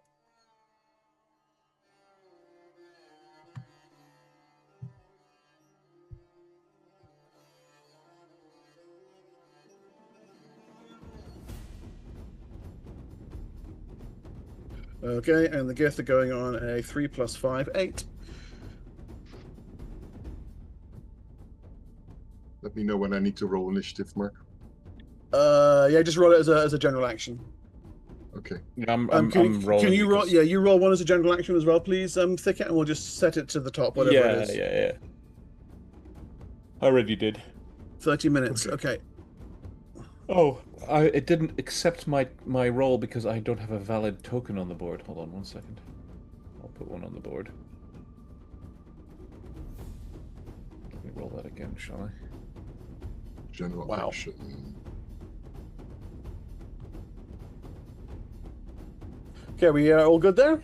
Yes, I think so. It seems okay. so. Okay, and we'll just put Thicket to the top then. Assuming it's your spear you're using, Thicket, otherwise you're on 5. No, I'll be. I don't know what my action is actually. Okay, well. Okay, we'll put you on 5 I'm then. still, and it's not your spear, right? Senex. I'm gonna. So, obviously, I can't see Siora, can I? Because she went back into hiding. Oh, so I do believe Siora has dropped back into hiding. Is that right? Yeah. So you saw her ping out to take two lackluster shots and then disappear out of sight again. Have they seen Darjay?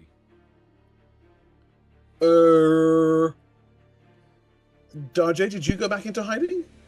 Well, he has perfect camouflage, so if he's yeah, so they haven't seen Darjay. Okay, the ones that have taken damage. Oh god. I'm just gonna hold my action. Sorry. Okay, Zuxis. Have I had my conversation with the two Galachak? Yes. Okay, then I proceed. Well, I already rolled for hiding shadows, so I'm hiding in shadows. I'm going to go in that direction there to intercept these guys that are coming here. Yeah, cool. Okay, good. Yeah. Scathis. Although you weren't down on the map of the below, I've assumed that you guys are just at the top of the slope up above. If you wanted to skid down the scree slope, now that stealth is no longer fun. No longer necessary. It depends on the range. For me, like how Skidding far down the slope. Let's see. Just out of curiosity, how far up is the vantage point from this thing? I've assumed it's like 30 or 40 feet up, just enough to be within. Oh, so it's pretty close. Range. Yeah, it's pretty close. Yeah. Oh, okay, cool. From whence would I be skidding? From what direction? So I'm assuming probably in the same corner that the others have been entering from. So the bottom right there, where Darjay's lurking. Yeah, I can make the attempt.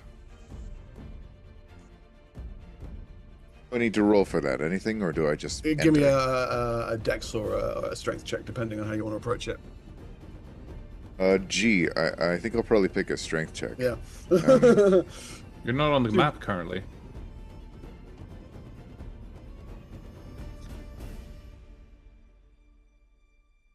I'll put myself down there somewhere. Okay, yeah. So you just manfully down the slope, just brute force your way down. Pebbles and scree flying in all directions. And if you want to engage, feel free. I think I will. Let me get in there.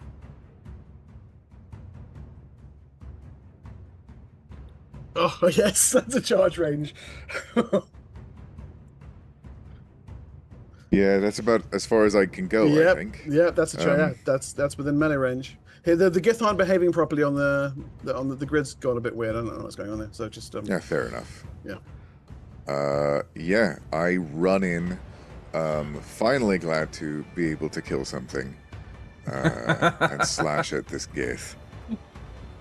So you literally slide down the mountainside, just charge into the gate and a hammer into the gate. Oh yeah, just retain as much of that momentum as possible as I go from sliding to running, just transitioning to yes. The gith did not realize that mountain surans were a part of this battle, and feels a little left out of the loop. But right, now, what are these weapons I have here? So there's Drake Thorn, which I'm familiar with. What's Peerless Glass? Wasn't that something that you had, Manda?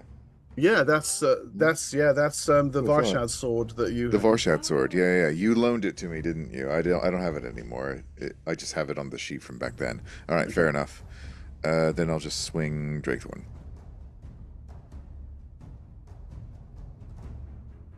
Oh no!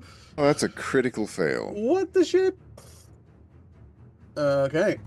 So yeah. You want to reroll?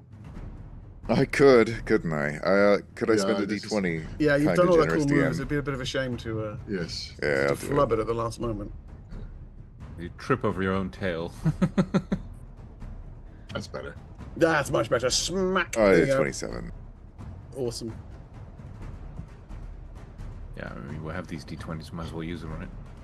Well, yeah. Oh, brilliant. You only had 11 hit points left. Drake Thorn. Yeah. Drake Thorn ends his githy life in a spray of dark red blood. And down he goes. You have no move, unfortunately, but yeah, that's as far as it goes. The other two gith nearby him look kind of look on in relief at they realize you're not going to be able to get to them that quickly. Senex. Seeing that Scathis has gone in, I'm in the shadow here, right? Currently, yeah. Yes. I'm assuming so. I will manifest a kinetic blast. 26, and that's 32 damage at these four. It's 20. It's 20 feet across, right? Yeah. So you can only pick. You're only going to be able to get two. Pick two. I'll go for the front two. These ones here. Yeah. Okay. Give me damage for those. 32 damage. 32. Okay. Yeah.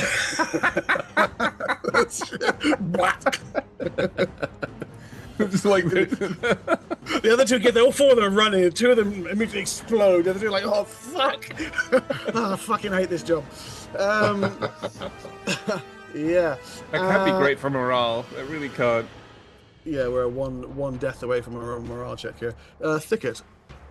I was actually going to start casting, and the casting time is 5, so that's going to be another. That's going to delay my initiative to. Okay. 10. Yeah. Okay, Darjay. Well, I think I am still hidden. Yeah, you are still hidden. I would like to finish what I started on these two gith here. I'm trying to ping. There we go. Is this a new round? No, this is the first full round. The thieves, the rogues, sorry, got a bonus round. Surprised me. The thieves. The thieves, the dirty thieving hobbits. Hobbits is storage for mercy. You do that way too well. Yeah, it's scary, yeah. Okay, one of them is a hit, one of them is a shot fail, but the backstab is a hit, so... Yes, that is a hit. 28? 28, yeah, and that is much better. That's a one-shot splat. I will be pushing one of them. And then, going still. Okay, yeah, so you pop out from behind the stairs, drop one. The other arrow is so bad that it lands in the dirt at your feet. No one even notices it. And, Thicket, what are you measuring there? Nothing. Okay. And then you we are without measuring. Drop back into cover. This gith races forward to engage Scathis in a brave display of suicidal misjudgment of his opponent. He rolls a 4, fails to land a blow. It simply clongs off your brand new metal breastplate. The Gith's shoulders sag. Presents his head for decapitation. Appreciation of the inevitable. From this direction, the war leader runs forward and unleashes a pair of longbow shots towards you, Scathis. He gets an 11 and a 7. Both of those miss. The arrows fly over your head. The Gith champion runs to this spot. Zuxis, you're hidden, by the way, right? Yes, absolutely. I think everybody is hidden. I'm waiting to twang. Everybody's hidden except for Scathis. Okay, so the Gith champion runs forward, glides through a hold, places two hands against his brow, and there's a of psychic energy. Yes, okay, can I get a 7 throw against spells, please, Scathis?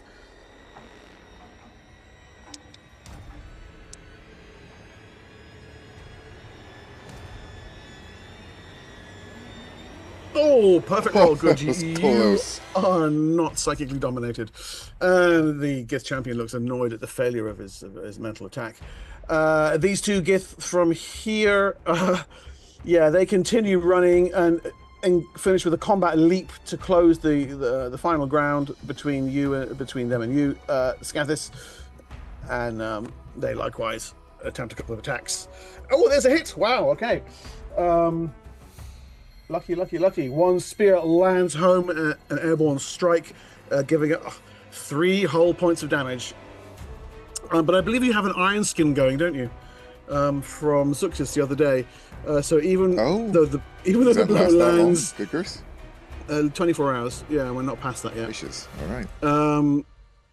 And that goes clang and doesn't do you any damage at all.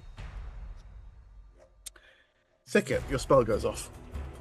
I cast a Whirlpool of Doom on those two Gith next to Zuxis. It's a 55-foot radius. So I do it so that Zuxis is. You can't see Zuxis, you know that. It's 5-foot radius per level. So yeah, it's 110 feet in diameter. Yeah. Okay. I'll just swallow up this whole tent. Well, just draw it off for me on the map where it would be. That's cheating.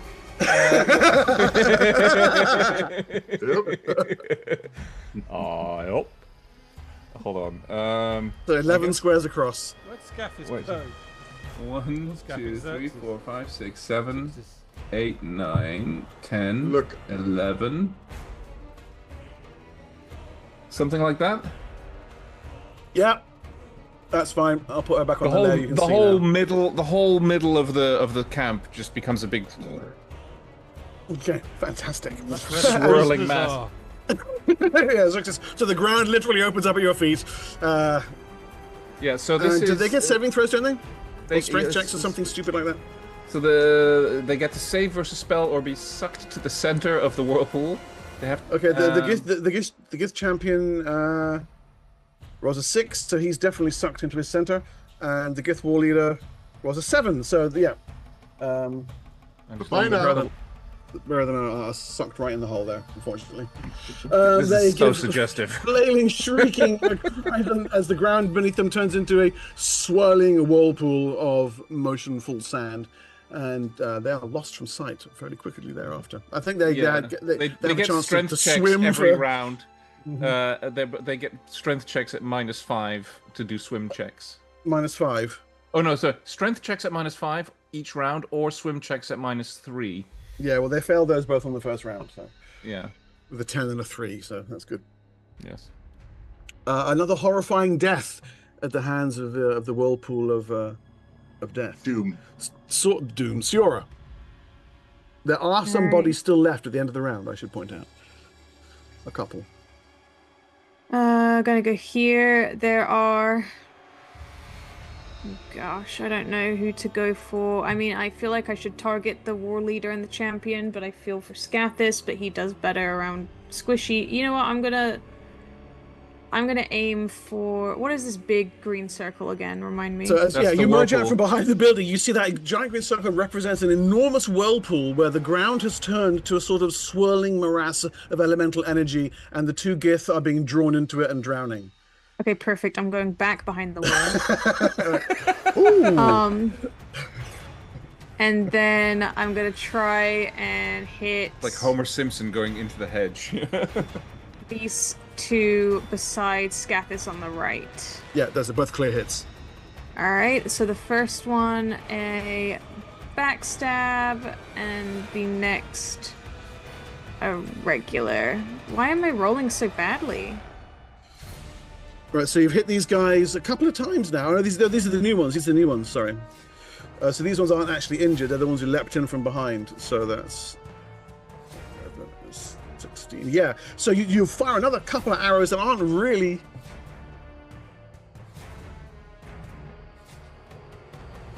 I'm going to go and have a look at your sheet real quick, just to make sure that there's not something weird going on here. Yeah. Those numbers look a little low to me. Yeah, that's what I'm feeling. I'm like, it doesn't feel like... You backstabbed someone for single figures twice in a row now. 1d8 times 5 plus 1. So, I mean, she could... Yeah, no, you've just rolled really, really, really fucking badly. Yeah, I see it now. Yeah. Yeah, I'm just rolling really bad, I think. Yeah, no, you have just rolled really badly. Yep. Cool. Yep.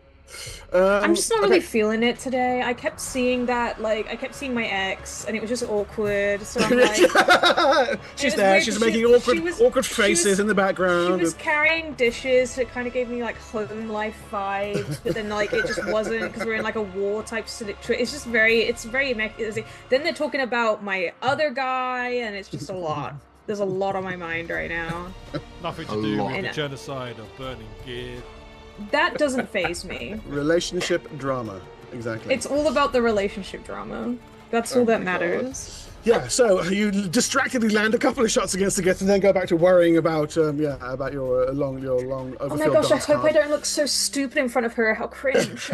Oh, no. I suppose we should give them another round, these last few, before they die horribly. So roll initiative, please, and I'll do likewise. The gith go on a 3 + 10. Fucking hell.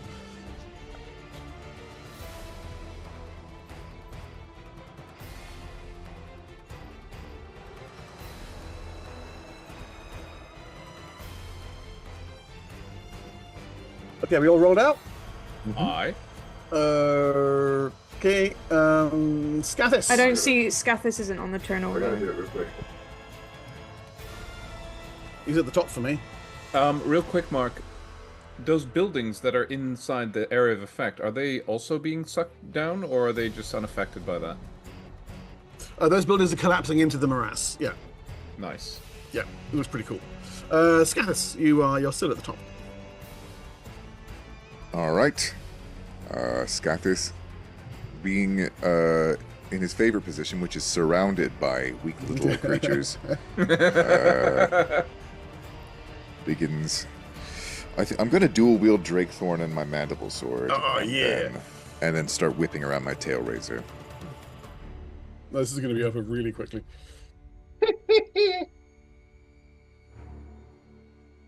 A natural 20. Oh, that's a critical hit. Yeah. Oh, with Drakethorn. Oh, Jesus. That's one. Yeah, pick one. I mean, the one directly to my west, like in who was in front of me until now. Okay, him. So whack, down he goes. Yeah, beheaded, single strike. Yep. And then I will turn and slash at the one, like northeast, I guess. Not northeast of me, but directly east, with my mandible sword. No, actually, I get an extra attack. I might as well just use Drakethorn. You do get with the Drakethorn, yeah, it's just double back.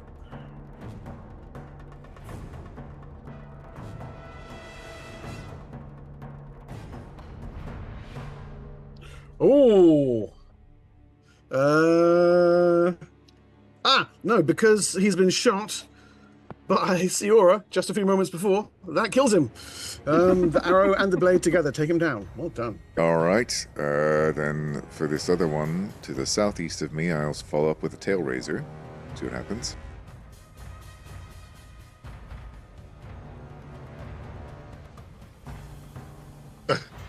Oh no, it's a miss. That's a natural one. Miss. Yeah, he probably stuck in get caught in his companion's body or something like that. Well, Is that going to have real consequences for me? Because if it does, I can use my last d20 to try and reroll it. It's embarrassing, that's all. Just combat dominance kicking here. All right. No, they're not one hit die. They're 3. They're level 3. Well, having failed that miserably, I'll follow up with my mandible sword. That's straight. Yeah, that's satisfying overhand hack. Yep, down he goes. The skull splits clean down into his clavicle and dies frothing satisfactorily at your feet. Very annoying. Let's see. I suppose, can I move over and follow up with my last attack, which is with my the other side of my mandible sword? Well, those guys are currently drowning in a morass. Oh, yes, I'll leave them to that, So I almost failed that, and then I notice that there's this big whirlpool of death again. If they failed the saving throw, the initial strength saving throw, they're gone. Yes. So, yeah, Scathis looks like he's about to move toward them, notices what's happening, looks uneasily at Thicket, and then just sort of waits. It's my turn. There's a horrible silence descends over the battlefield, even though there's several of you with initiative count still to come. The sand whirlpool smooths gently. There's a coughing gargle as Scathis pulls the a brief glance at the Templars who are watching. They're still standing there. It lasts for 11 rounds, just so you know. Yeah, this has taken a minute and a half. From her position on the scree slope, Belly doffs her fancy hat. That building in the middle, is that a barracks? Or was The that big a one, barracks? that was a barracks, yes. Okay. It is a barracks no longer, I should say. Yes. Thank God it was a prison. I make my way towards building number 5, where the 2 boys came out of. That's actually an open air command tent where you can see the command table that they laid out. What were they planning? Is there anything there that I can notice? There looks like sketches of the mine and sketches leading to lower areas. Sketches I will provide to you very shortly. And in fact, speaking of the mine, Suxis, while you're looking at the representations of it, your companions who are in fact clustered near its entrance can see exactly what it is that the gith have kind of been busy with. It's like you can't help yourself but look. You know, there are other things around the camp that draw your attention, but this image, well, this is what I'm going to leave you with at the end of today's session. A glimpse of what lies ahead. What the gith have been building is not just a mine. It's a full-on route down into the Athasian Underdark. Is that made of flesh? No, it's just No. rock. Yeah. Those look like stalactites and Flesh. The Athasian Underdark. Interesting. Yeah, not the horrible version they got near Gustenal either. A proper one. We will leave you then at the mine camp, having had a truly victorious melee over some of the least lucky gith in the world. Hey, I recognize that helmet.